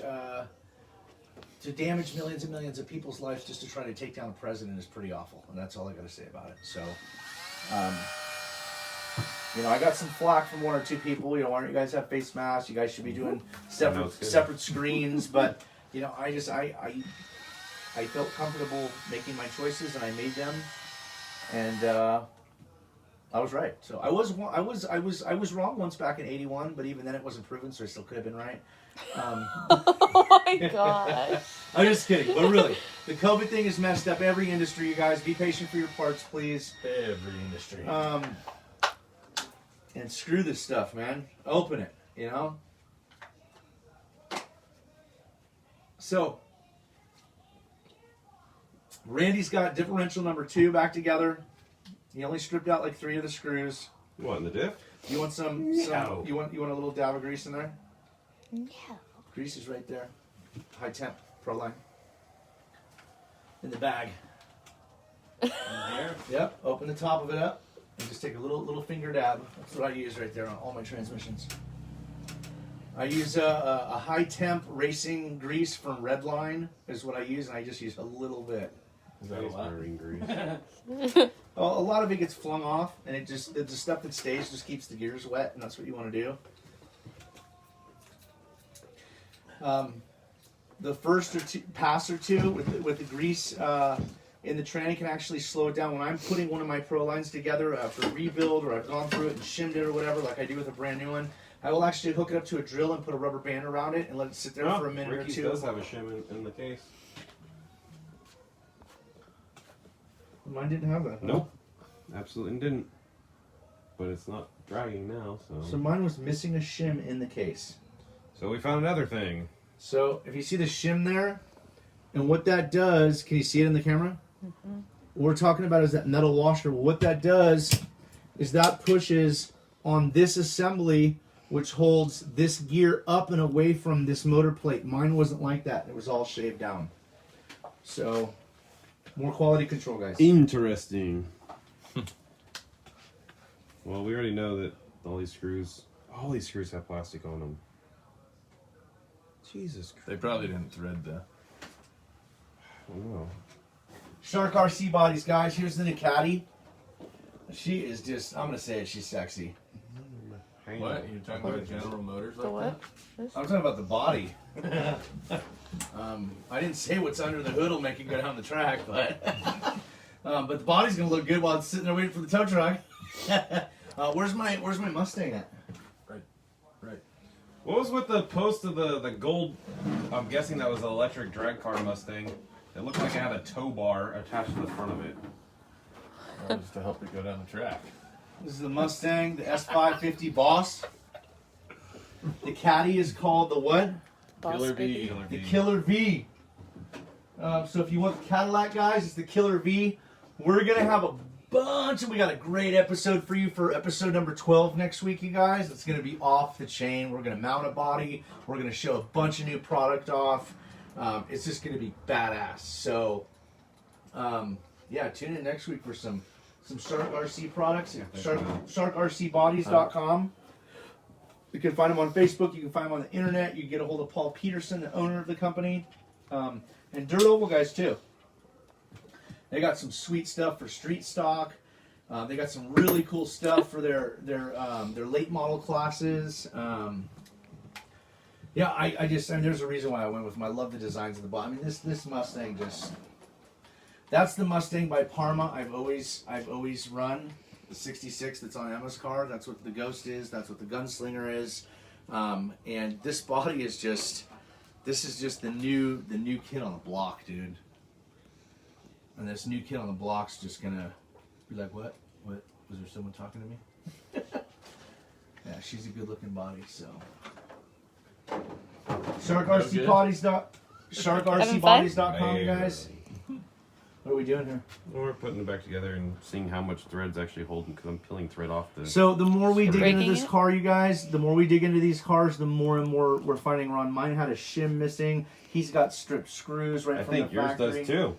That thing, some of them were soft. I think that one for sure, and yours is definitely doesn't hold. So is the motor plate that's stripped? Yeah, that thing's... That's it. Keep spinning it. It already does. Let's just play. Let me see it for a sec. It's still tight on the tranny, so. Oh, why does it feel so tight? Feel that? Well, now there's grease in the gears. But that does feel a little tight. I wonder if that shim too much now. Let's take it out. Take it apart. Take the shim out. What it does. Paul Peterson's on right now. He said, "I'm right here. Just ask me now." LOL. I don't know what he's referring to. Paul, what was your fourth grade teacher's name? What did you have for lunch yesterday? I don't know exactly what he's. Maybe you can chime in and tell me what he's talking about there. Maybe the names of the bodies. I'm gonna do this so I can see myself do it. I never get to watch this, so Wonder if he was talking about the name of the bodies. Mrs. Barr. Mrs. Barr, what? That was the Just fourth the grade teacher's teacher. name. Oh. Oh my God! Follow the bouncing ball. Hello, Dan.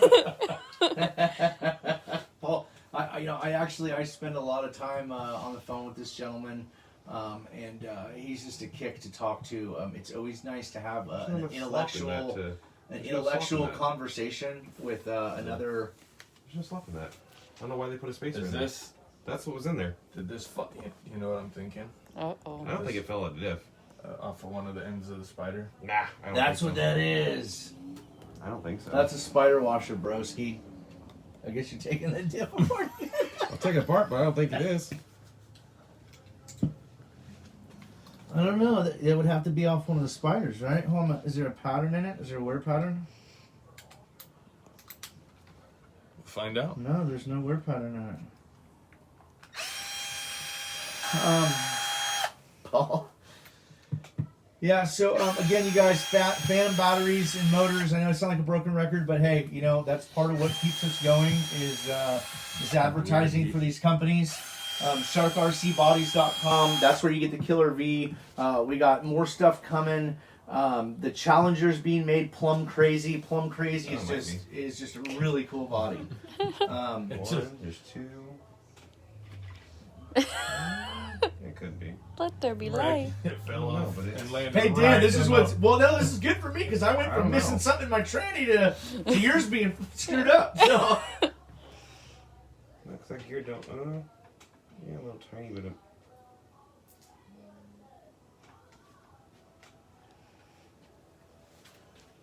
Rick Turner said, "Get the diff fluid back out." Why? Team Lucy Racing, 125,000. What's the giveaway? Carl Wilson, we're not going to release what the giveaway is because the giveaway is not only a giveaway, I will tell you guys this. The giveaway is also a new product. Ooh. The first person that will be getting one will be the person that wins this product. So, very exciting. You guys are going to have to wait till next week. We're well over 200 entries for the giveaway. One lucky person's going to go home with a really, really cool prize. Who was the gentleman that won the wheelie bars again? I forget. John Griffin? Okay, so John Griffin, I'm sorry, we had some, I got some extra shifts at work, and Ricky went back to work, and Randy's been slammed like a dog, and I'm sorry it took an extra 3 or 4 days to get those wheelie bars to you, but I don't know if they're en route still, or Monday, so Mr. Griffin, you'll get your wheelie bars from the next drawing come Monday. Again, we don't want to do that with the drawings. When we do a drawing, we give something away. We want to get it right out to you in a reasonable fashion. But this is just a hellacious week. I worked like a dog today. It was 97 degrees in Novato, and I welded and plasma cutted for 10 hours. And it was just a long, hot day, man. I came home and there was. Yeah, I actually, for the first time this year, every now and then in the summer when it's really hot and I have a long, hot day, I like to turn my shower cold right at the end when I'm done taking a shower. And I did it for probably about 15 seconds, and I was like, oh, I just can't take it anymore. It was so cold. But it felt really good. And How'd that go? Then I lay down and take a little nap before you guys got here, and my phone ding, ding, ding, ding, ding, ding, ding, ding, ding, ding, ding, ding. So I'm trying to help everybody out. It's a very, very hard process. We're helping thousands and thousands of people, and Messenger never stops. So we'll continue to help people. Again, we'll just remind you guys, remember, we're Pacific Standard Time, so if it's 4 o'clock in the afternoon, please check before you guys message us that it's not 2:30 in the morning. A lot of us use our phones as alarm clocks, so when you message us at 2:37 a.m. in the morning and we're sound asleep, our phone goes off, because somebody wants to know what spur gear to run. Remember that we have jobs and we go to bed at night, and keep the questions coming in though. So.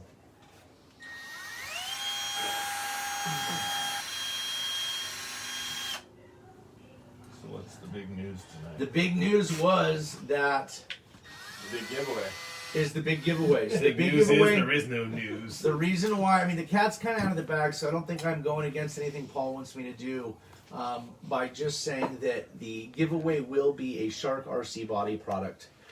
It will be a new one. The first one in the nation will go out to a lucky winner of the drawing next Friday. On our show, we will have it showcased here. We'll show it off, and then we'll give it away. So it's going to be really, really cool, and I think you guys will dig it. Can Yeah. you dig it? I can dig it. Paul said, "LOL." He The said- suspense is killing people, he Paul. said, hello, look who is getting a question tonight. He did, didn't he? Yeah, we asked you who your fourth grade teacher it was. And then we couldn't figure out who Miss Barr. Mrs. Barr Barr was. Look her up. Get her online. What's up, Richard Reyes? What's up, Bill Heagney? Paul Peterson said he's calling me at 3 a.m.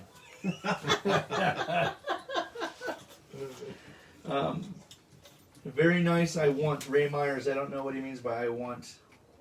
The body, most likely. What's up, David Fielder? Yeah, I think that's pretty cool to be working with the manufacturers like we are. You know, we're not only using Phantom products, we are giving direct feedback to the owner who's building the products on how to change things. We are running the R&D department for Phantom racing products. Or I won't say running. We are the test mules. Just the dummy. We're the R&D drivers. So there's going to be a lot of cool stuff that you guys have never seen before coming out of Phantom soon. So just stand by because this stuff's going to be a rocket.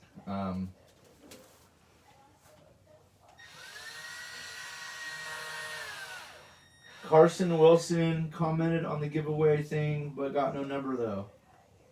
Well, don't worry, Carson. We're going to go back through it all and refine it. It's really hard to keep up with everybody's... And we still have a week for that. Yeah, anyway. we still have a whole week. This thing, it'll probably be over to $400. So, that's the big thing I want to talk about. Below, God, it's written right in front of me. Race Wars, guys. Race Wars is coming up. It's still, we put it out of ways so that people could make arrangements to get more people here. It's going to be a $100 buy-in race, much like they did in Vegas. We want to get people from out of state. We want to get people from different areas. One cool thing that I want to talk about that we're going to be doing that I wanted to start a couple shows ago. I started, it was a pipe dream, and now I'm kind of starting to put it together. Is building a car to raffle off to donate the money that we get from the raffle to the St. Jude's Children's Hospital. St. Jude's, is helping and takes care of children at no cost to the family that have leukemia and brain cancer and tumors and birth defects. And no child, being a father and loving my children, I just get teared up just talking about it. No child should ever have to live through that. It's just a horrible thing. So we're going to give back with our sport.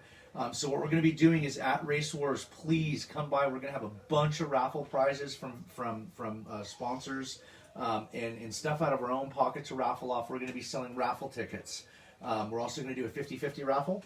The 50-50 raffle, for those who have never been to big RC car races, that's when you have 100 people that buy tickets at $1 a piece, and there's $100 in the pot. And then you don't have to do it with 100. That's just how I'm explaining it to you. What'll happen is $50 if that goes to the winner, and the other $50 will go to the person holding the raffle. Well, I'm holding the raffle, so what I'm going to do is that's going to be put towards the same thing as what we're raffling the prizes off for, and that is all the money we get for the tickets for the prizes. That's all going to go in a kitty to start the build for the car that we're going to build. And this is not going to be just some stock car. We're going to put a nice car together with the money from this, and then, like I said, I hope it goes for just a dumb amount of money, and I'm going to write the check right here on live Facebook feed to St. Jude's Children's Hospital, and we're really going to try and give back with the sport. It's time to give back. So.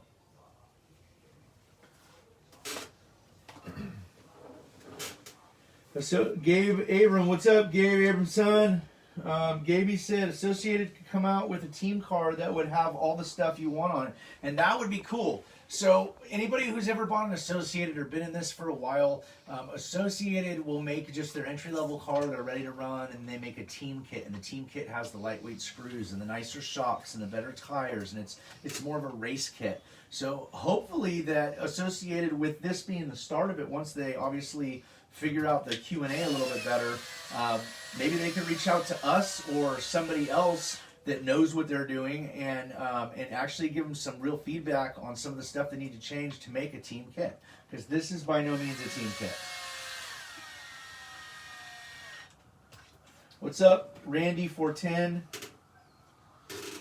I'm sure there's Rick Turner said go run them. Well, except for it's dark out, Rick, so I guess I could pull the razor out and use the light bar.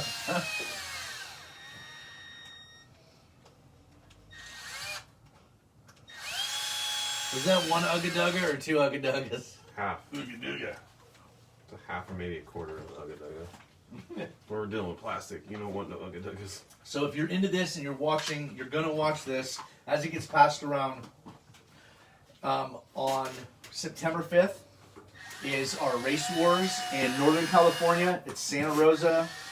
Look for the flyer on all the pages. It's being passed around. The flyer for 707 Race Wars is being passed around like crazy on the pages.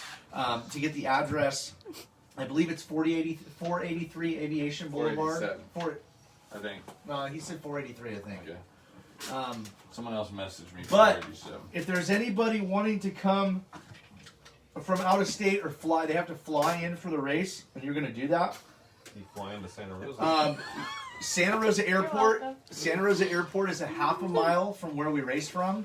It's right up the street, so you could fly literally right into Santa Rosa, right next to where the race is, and race. And anybody, I want to extend this from 707 streetcars. Anybody that flies in, obviously you're not going to have ability to bring a table or stuff like that. We will make sure that we come very prepared. We have a generator, and we bring soldering irons and extra stuff so that our friends and our fellow racers, they have what they need so that we can race and not go, oh man, yeah, he couldn't solder his da-da-da back on. And so anybody that's planning on coming to this race will bend over backward to help you guys. That'll be really cool. 483 Aviation Boulevard, Santa Rosa. Read me some questions. I know there's another question on there. 2 questions. What size shocks do you run, front and rear, and why use such a high milliamp battery when you only make a couple hits? Why not run a lighter battery? Okay. So Good job, Randy. the first question is, what size shocks do we run? On our Dog bones in wrong? on our Traxxas-based vehicles. Randy's tired. He needs to go to bed. Would you leave something out? I spun Oh, dog bones. I'm like, that don't feel. I did forget to put the dog bones back in, apparently. Okay, so hey, getting back to the questions. Sorry. The size shocks we use stock-sized Ultra Traxxas shocks that would come on the Slash. So it has a shorter shock in the front, a longer shock in the rear. We do not internally limit the shocks. We let the shocks drop. I don't think I'm doing too bad for being up at about 3:30 this morning. Well, it's your fault. Yeah. No, I work. The other Why do we question have a is, 3:30? hey, the other question is why do we use such a high milliamp battery? You want to take a long trip on a short gas tank and a small gas tank? Yeah, so on a race day, because I'm on the list, I usually only have to race once per round. But let's say I do have to race twice, and I don't have time to charge my battery. I want to have the extra juice in there. If I pull to the line, and we've both run a couple runs to get down to one race, and me and Ricky pull up to the line, and Ricky's got 839 in his battery, or 832 in his battery, let's say still, and I'm at 801, he's all right off the bat going to have an advantage over me. He's going to have more voltage. A car with 760 is going to be slower than a car with 815 in the battery. So the longer I can hold a bigger amount of voltage in the battery, the faster my car is going to be through, especially an eliminator round. If you are entering a race, if you're not going for a list, then you're entering a race where there's 25 guys and it's sudden death, and you get to the end and you and the last guy race, and the winner gets to go to call the 10 guy out on the list and actually get on the list. you're going to need that big gas tank to go 6 or 7 rounds. When I used to race, I used to use an SMC 10,500 milliamp battery to get me through the eliminator rounds. Was it a little bit heavier? Yeah, it was, but I could still win with it because it had so much more voltage. The guy would have a totally dead battery, and my battery was like your battery when you run one pass on it. It even transfers down to the shorty packs. A lot of the guys want to try and use the shorty packs for weight. Being a little bit heavier with a bigger battery is not a bad thing in these cars. I've seen cars that get too light and they can't launch. No matter what you do to them, all they do is spin tire. So that's one pro to using a full-size battery. Second of all, my car is running on the ragged edge. The Ghost is running on the ragged edge. I don't know about Randy's, probably it too. If I run a fully charged shorty pack, it ripples on the first hit. So even though it's fully charged, by the time I get to 80% down the track, it can't keep up. The battery cannot keep up like a full-size pack. The full-size packs are just more powerful. So that's why we use them. Much better. It spins now. Oh, I meant to get back to this guy. Richard Reyes asked, what size are the turnbuckles for the wheelie bars, for the triangulation bars? Now, I don't know what he wants. Richard, do you want to know on a Traxxas car or on the Associated car? And if it's associated car, you have to do. I don't know if it's going to be exactly the same width. If it's because this is not a Shapeways mount. I don't know if the Shapeways mount is exactly the same locations as that or not. I wish I could put my body back on. Because mine, if you're asking about the associated one, and Can you put that next to the other one? if the Shapeways or the DRC mount is the same setup or the same location, these are 70 millimeter yaw racings with Traxxas long ends. Gabe Abramson said the race wars will be held at 483 Aviation Boulevard, Santa Rosa, California. Google Maps puts a pin just about the starting line on the track. So this is a place where I've been racing at for 3 years. This is our normal. Now when we have this race, I don't want anybody to come in from out of town and go, well, we've never raced this track before. So what we're going to do is we're going to open up the track and be there at 8 o'clock in the morning, and we're not going to start the race until 12 or 1. So you're going to have hours to run pass after pass after pass and dial your car into this track. And my track is very, very easy to dial in. It's very forgiving. It's a very good surface, and I think that anybody that comes out to Race Wars is going to have a really good time. So let's see if there's any other questions. My wife had a question. What time are you going to be home? Are you guys still on? Yeah, we're still on. For the local guys, we have a race tomorrow. Where's that at? I heard Fairfield, then I heard Vallejo. No, it's Vallejo. There's if you type in Solano County College or Community College, there's two locations pops up. One will pop up in Fairfield, the other one pops up in Vallejo. It'll be in Vallejo. We're coming locked and loaded. We're coming locked and loaded, baby. I hope whoever's showing up to this race is going to bring it. Because I like competition. They're still freaking so nice. What's that? The tires, these things have like 5 passes on I'm gonna them. figure out. Okay, you got 2 questions. Announce that. I just ordered. Whatever, I mean. Hold on. I just ordered an RCRI mount for my DR10. I also ordered one for a buddy for his Slash. Can't wait to try it out. My DR10 is still brand new. Upgrading nearly everything before I run it. Rick Turner said Vallejo next to Lowe's. Yep. And scroll up a little bit. There's another question.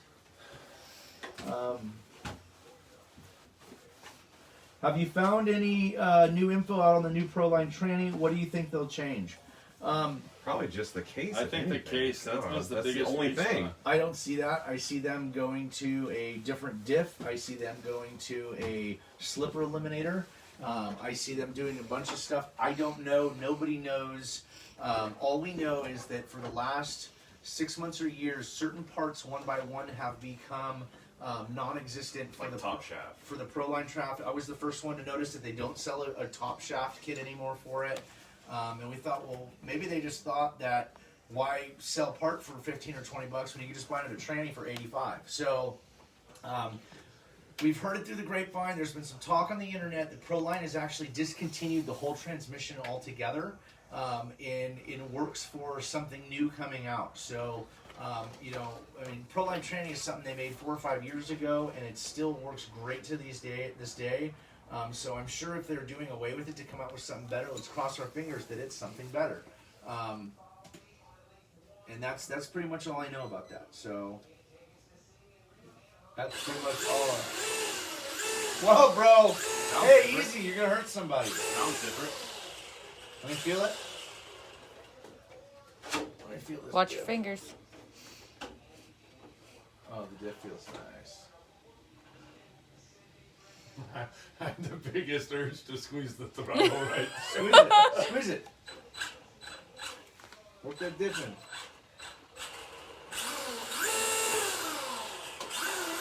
I dare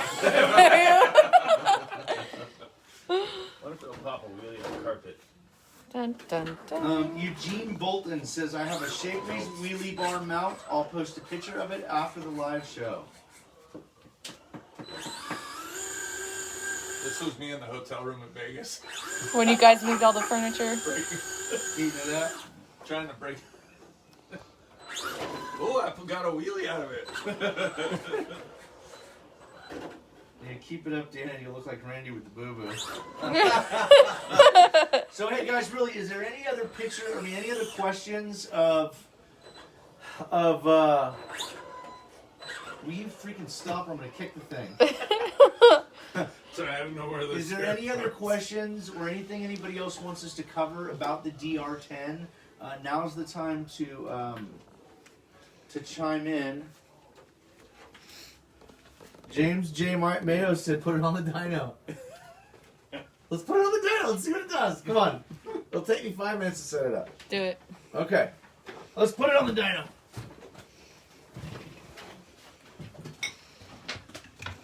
Do me a favor. Go ahead and turn the tag strip on. And then open the computer.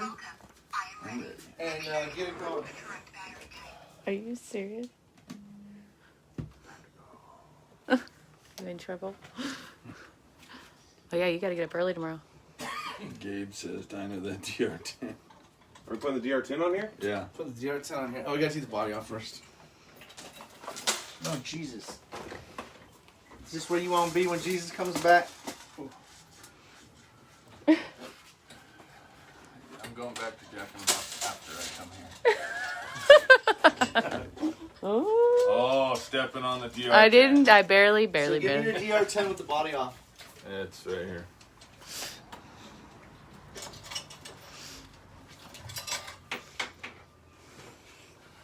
Okay. Can you take that? Shove it somewhere, maybe on the boxes or something. Okay.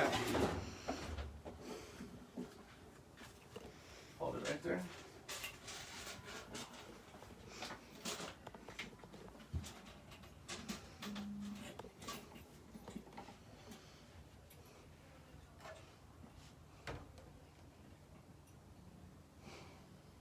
Okay.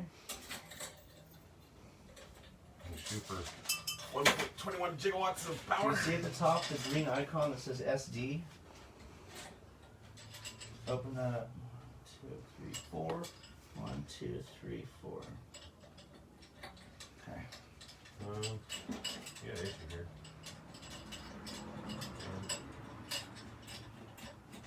No, that's fine. Why is it so? Oh, that's odd. One chain, one link in it. No. That's odd unless this distance is different. How tight do you put these? I'll show you.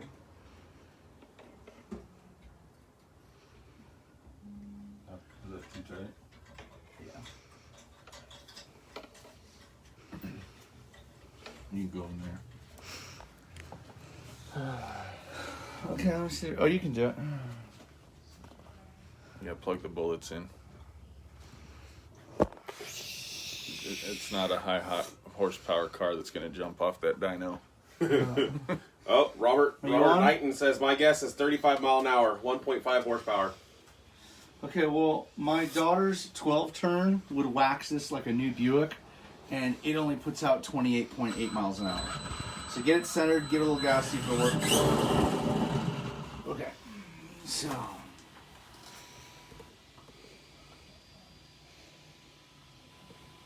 Ray Myers, 19.8 miles per hour. He heard us Yeah. talking about it. Devon, 2 miles per hour. Okay, do a rep.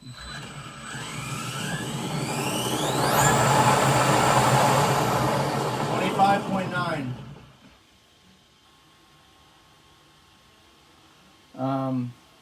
At 0.374 of 1 horsepower.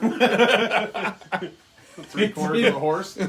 Exactly right on the money. 2,500 RPM roller RPM. So that's how fast the roller's spinning. Here's what a lot of people understand. Most people's motors that are running pretty darn quick cars are right in the 50,000 mile range. So 52,000 to 56 to 57,000 RPM. That's not what the wheels are running. Once it gets kicked through the transmission and the gear reduction and stuff to move the car, whatever your gear ratio is, the roller on a heavy contender grudge car is usually right around 5 to 6,000 RPM instead of 55,000 what the motor's putting out. Stay tuned, because me and Ricky and Troy of Phantom are getting ready to start mollywopping people with some motors that are going to be in the mid 70,000 mile an hour RPM. RPM range. Yeah. So let's reset this.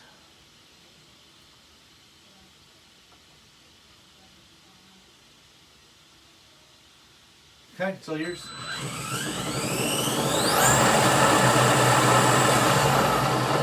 You got 25.9. Now let's see, hold on, let's reset it. And let's see if you hold it on for a couple seconds, if it goes faster than 25.9. Hold the throttle longer. If it builds, yeah. Ready? I'll tell you when to cut it. When the little screen Go comes. ahead, go.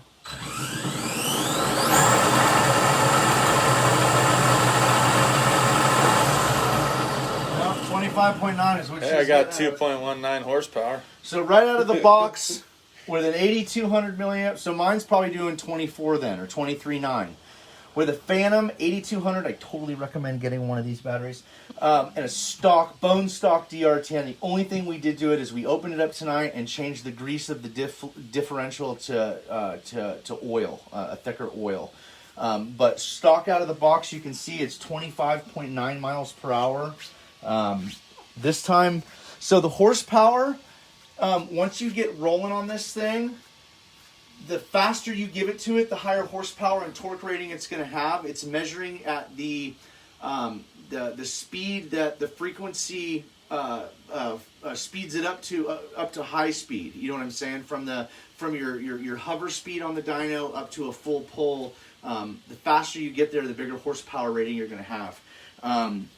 So this car.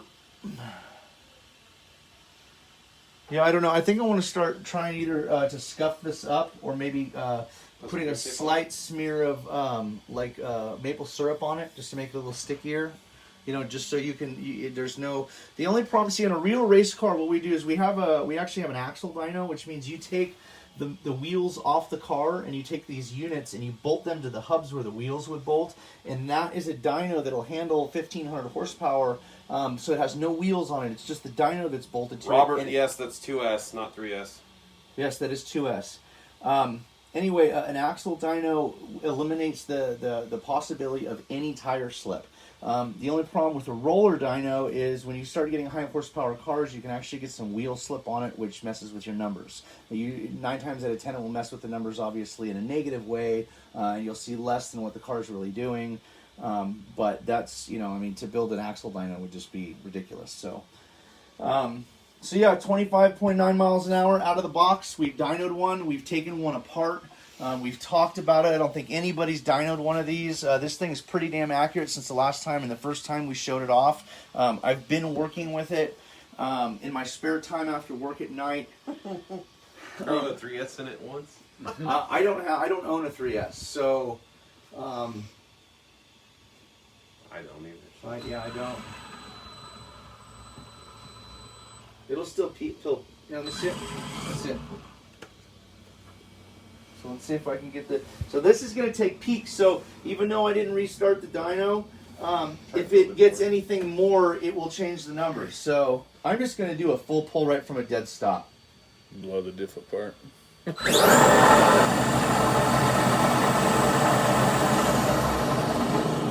that was actually obviously left. Now let's restart it again. Let's reset the dyno. and let's press start. Then we'll open this up into the frequency.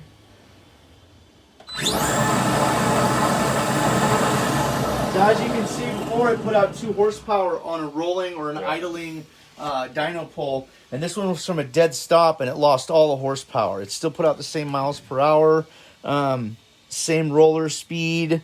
So let's do a roller now.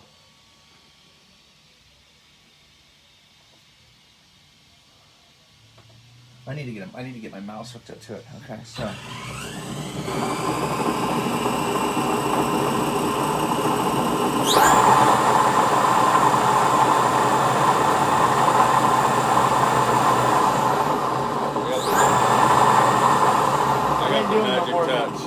I mean, it doesn't matter how hard I squeeze the plastic. I make horsepower. How do you figure? It's the same Because thing. I went two point something horsepower. I don't know what happened there. I don't know how you got that. Let's see. Let's see if it was a slower pull that you did.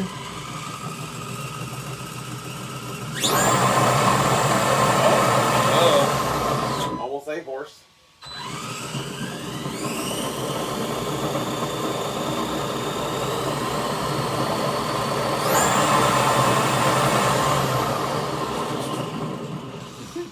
No. Okay, so let's just leave that on and come back to the table and let's end this thing. So, there you have it. 707 Streetcars has taken the DR10.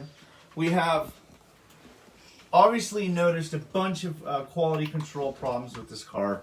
Hopefully, this can get back to Associated. We love Associated. We know they make a great product. These were kind of put out in a weird way that they've never ever in their 45 years or whatever put out a car in the middle of a supposed pandemic. That messed with everything. So hopefully they can get that straightened out. It's a cool little car. Like I said, I'd buy it again. I hate the fact that, I got parts shaven down on their own and my gear mesh was all the way tight and there was no fluid in the shocks and, I actually had to put some time into it and, unfortunately, one of the reasons, again, we've done these videos since day one is to help out the new guy. In this case, maybe the kid that bought one, maybe his dad got him one, he's 15, and he wants to make it a little better. These are some of the things, if you watch this video, you can go through with the quality control problems right out of the box, that if you take an hour or two and go through all this stuff and check it all and dial it in, you're going to have a better running car even out of the box. So you've seen it here on 707 Streetcars.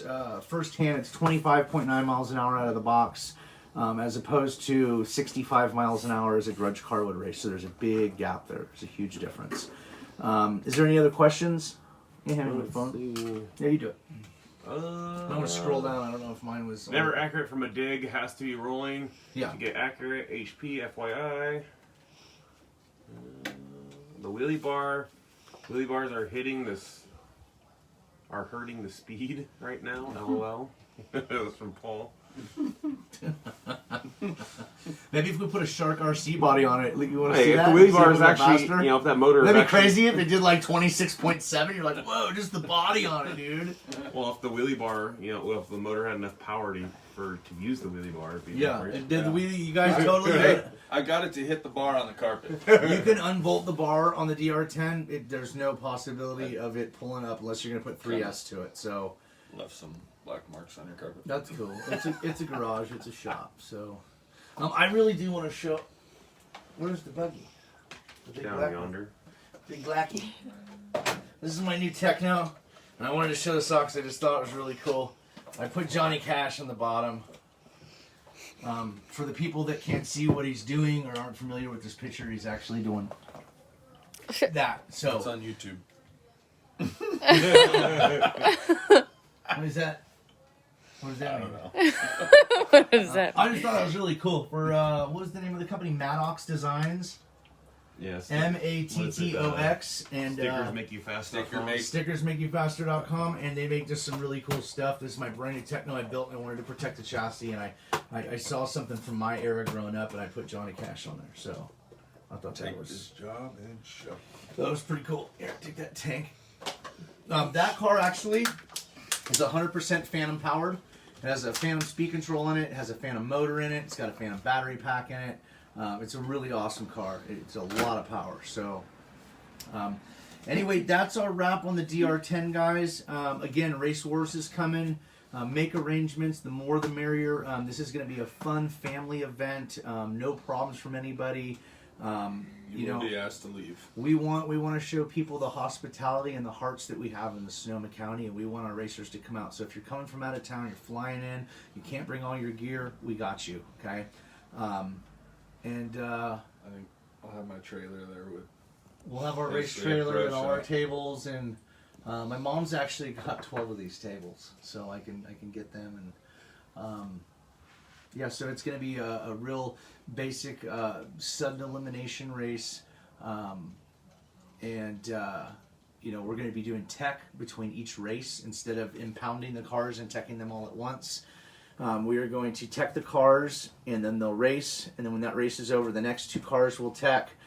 It's going to probably be a chip pull. We're going to pull chips to gain a running order for the race. And there's going to be an 80-20 payout. So first place winner of Race Wars will get 80% of the pot, and second place will get 20. And maybe we'll even come up with a little door prize or something for third, of shirts or something like that. So We still got to talk about the first round buy-in or buyback. okay, so here's something that maybe a lot of you guys aren't familiar with some of this racing. I'm going to let Ricky explain. I want to let Ricky explain it to you guys. It's something that's really cool, especially for somebody who comes a long way and goes out in the first round. What can they do, Ricky? So you come to our race. It's the first round. There's 30 or 40 guys there, and you pull up to the line, and you Red light. you Cross lose. center line. You cross the center line. What can you do, Ricky? You buy your way back in. So you can move to the next round, round 2, and have another chance at the gold Yeah. for. Is that only be like first round? Only first round, and then the money. The money that from the- that goes the money towards that the car. we're taking for the first round buy-in. You come in first race, you red light or you cross center line or whatever, and you buy your way back in. That money is not going to go towards the prize fund. It's going to go towards the car that we're going to build for St. Jude's. There you go. So, And but we haven't determined the amount yet. It's probably going to be somewhere about $50. $50. So if you come and you come from Georgia or you come from Hawaii or something, and you go out and you bust out in the first race that you run, don't be bummed out. You can put $50 in the line. I know it sounds expensive to get back into a $100 race already, but technically you busted out, so that's you got to pay to play. And that money's going to go to a really, really, really good cause. We're going to have a whole show about it in a month or two when the car's, a month or two after the race when the car's done and it's dialed in and it's polished up and we have a professional body paint. Maybe we'll mount it and cut it out and leave it clear, or maybe we'll have it painted. We don't know, but it's going to be a really cool car. Maybe we'll deck out an Associated car. Maybe we'll deck out one of our cars. Associated probably be easier to do and just let Randy, tweak and tune it with all new parts, and then I'll install a power plant in it. I'll dyno tune the motor. I'll drop a hot tune in it, and it'll just be an awesome car. We don't know what we're going to do yet, but we know we got to get the money first together to assess what we are going to raffle off for the St. Jude's thing. And not only is this Race Wars to come out and let it all hang out and show what everybody's got, it's a national call out, but it's also going to be a really, really good benefit. I have this huge roll of tickets I bought for one of my cash days. It's still got 10,000 tickets in it, and I want to use them up, and I can't think of a better way to do it. Let's help these kids, guys. So come out to our race. Race, even if you go out, whether you're having fun or you're not, or you're doing good or you're not, put $1 in, put $2 in, put $5 in, put $20 in, buy some tickets, possibly win some cool stuff, and let's help these kids and build this car. So Race Wars is coming. Get your rigs ready. Do your data, write everything down, buy your spare parts, whatever you got to do. I basically, between us three, we bring a freaking hobby shop of drag race parts with us to every race. So if somebody breaks and they go, man, I came here from Minnesota and I made it to the 3rd round, but I busted an axle. I guess I can't go to the 4th round now, even though he wins the race. We're gonna get you an axle. Hell, if worse comes to worse, if it's okay. Jake will be open. Yeah, Jake, I want to try Jake Rosen if you're watching. That's something I want to extend out to him. Is maybe sending one of his guys or having him come out with a little mini hobby shop there. He's our local guy, and not only supporting a guy that supports us, but also to be able to have the parts available. So that's. Is there any questions about Race Wars before we get off? Somebody says, get the body done by Leanne Bush Campbell. Leanne. Well, we'll figure that out. We're actually probably going to go through, what's the one company did the Blue Nova? RC Bombshells. Yeah, RC Bronco. Bombshells. We'll probably let them do the body. More than likely it'll be a Shark RC body. Might even be a Cadillac.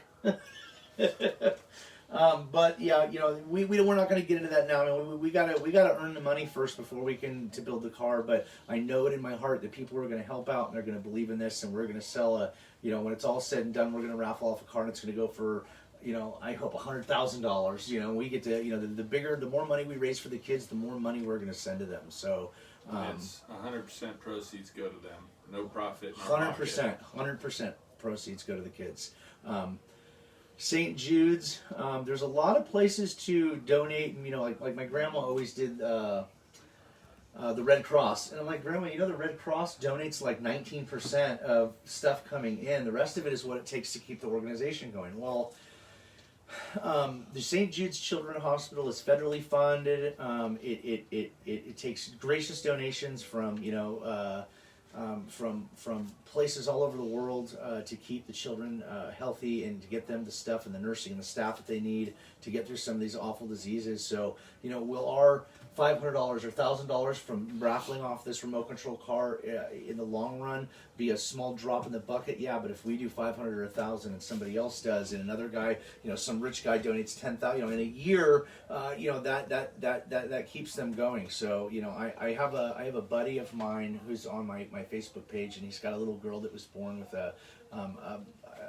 just a horrible little bone disease, and she's like 4 years old, and she's had like 53 breaks, and she's just the cutest little thing, and my heart goes out to him. It must be a lot to deal with. That's the number one thing that I'm a tough kid. I'm a country boy, but when it comes to kids, I'm just a big old teddy bear, and I want to help these kids out. So that's what Race Wars for you guys is, us giving you an outlet for a national call out to come out and let your what swing. For us, it's going to be for the kids. We want to earn as much money as we can to get to St. Jude. So I think it's a really good way to give back with the sport. I don't see a lot of people doing it. I don't see anybody doing it. So I want to be the one that starts doing that with these guys. So We're not going to be running in the race, but our cars will be there for some call outs afterwards. yeah, so if there's anybody that has, wants to come to a big race and we're not going to be running it, I think it's fair that we draw as many people as we can by not running it.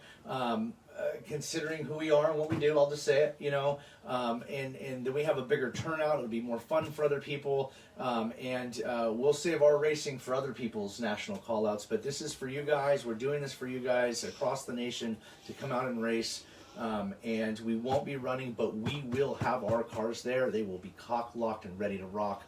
For any garage matches after the race, for any amount of money, we can run the road backward, we can run it sideways, we can go down the street, you can pick a different road. Sideways won't really work. That's really short track. I'll make it work. We'll figure it out. Launch the curb. But anyway, so just because we're not racing doesn't mean that we don't want to race. We want to race. We definitely want to race. Come on, are you kidding me? I would give anything to go out. Don't think it would look good. We hold a race and one of us wins. Yeah, so we're just not going to even go there. This is for the other guys. So not saying that we would win if we held a race, because anything can happen. These are race cars. Just but wouldn't look good. if there was a 1 in a million chances that me or Ricky or Randy took the race that we held, it's not good juju. So, but yeah, grudge races. We can race for hats, we can race for shoes, we can race for big amounts of money, we can race for small amounts of money, but there will be some heavy-duty grudge races after Race Wars. So that's coming up September 5th. Mark your calendar, take the time off, get the kids to the... Oh, and that's another thing. if you're like, man, I want to come out there, but I'm gonna have my kid that weekend, or if you're like me or something like that, bring the kids. This is gonna be kids stuff too. Maybe I'll take $100 out of my pocket for the 9 kids that are there, and we'll all give them our DR10s, and whoever the winner is, yeah, take the cars, and we'll award some young man or young lady a cash prize, and they'll get to go home feeling like a champion too. So bring the kids out, bring the mom out, bring the dad out, bring the wife out, bring the girlfriend out. You know, It is Labor Day weekend, so Labor Day you have weekend. Monday, off, so you don't have to really take vacation unless some of you guys do have to work, but, it's one free day. One free day. Yeah. So we wanted to hold the race. We usually race on Sunday. If people are coming from out of town, we want to give them Sunday to get back home or to make arrangements or relax for a day before going home. So we're holding this race is September 5th. It's a Saturday. Is Saturday Labor Day or is it the Friday? Monday. It's Monday. Okay. So You get Monday off. you get Monday off. So there you go. You can come out Friday night, and race Saturday, and then relax Sunday and go Wine home Monday. tasting. Oh yeah, we're in wine country. You can go wine tasting. There's all kinds of stuff for the kids to do. We got Scandia, we got Jumptown, we got Fundemonium, we got all kinds of stuff for kids to do. My kid will be there. My kids. Yeah, our kids wouldn't miss it for the world. My kid will be there. So Race Wars, kid friendly. Bring a smile, bring a good attitude. Let's raise some money for the kids. Let's win some money out on the track. Let's make history. I want to make history. I want to be the first guy in no prep to do a heavy donation towards a children's charity. That's what's in it for me. I don't care about the cars. I'd love to see Vegas ×2 here. Yeah, totally. Size-wise. Oh, here you Yeah, go. I'd like to see 60 or 70 people at the race. So. Dennis Coleman, Daniel, great charity for the past 7 years. 82 cents of every dollar received has gone to support treatment and research and future needs of St. Jude. That's awesome. Yeah, so 100% of the profits through any organization that you donate anything to in the world, anywhere in the world, is never all. I mean, it takes money to pay the salaries of the nurses and to, what I'm saying. So some of it's, that's not my problem. I don't deal with that. All I know is I'm going to use these stupid toy cars to earn some money to help a kid. And I think that maybe in a couple months, after maybe into 2021, we'll do another one. And I'd like to do a local charity here that means a lot to me, and that's the Polyclass Foundation. Polyclass was a young lady that lived here in Petaluma 25 years ago. And she was abducted, and she was raped, and she was cut up into pieces. And her father, it was a horrible thing. The guy's 40 miles up the road in a state penitentiary from where we all live, and it made national headlines. And I can't even think about that story without getting teary-eyed. And her father started an organization called the Polyclass Foundation that works with FBI and all these different agencies across the world to help children abductions. So, Help bring them home. and they also they work with the sex trafficking and just like Ashton Kutcher. Ashton Kutcher is the biggest person in the world that runs an organization. Maybe we'll look into that one. You know what I'm saying, and donate to him. But it's the donations that find the kids. It's the donations that heal the kids at the St. Jude's, and that's why we're doing it. So, yeah. Good job. So DR10s in the book. You've seen it dynoed. You've seen it taken apart. You've seen it talked about. You've seen the pros right here. You've seen the cons right here. You know the parts to look at when you get it out of the box to make sure that your hobby grade RC car wasn't rushed in quality control or whatever the problem was. And we like the DR10. We think it's a cool car. I'm gonna run the wheels off of mine. So. If there's no other questions, without further ado, you guys got anything else? That's all, folks. No. Okay, we bid you adieu, and episode 11 in the books. We got a great episode next week. Tune into 12 right here on 707 Streetcars Facebook page, and we'll make it happen again. I hope you guys enjoyed the show, and thanks for watching, everybody, and thanks for following us. Go have some fun with your RC cars. Ta-da!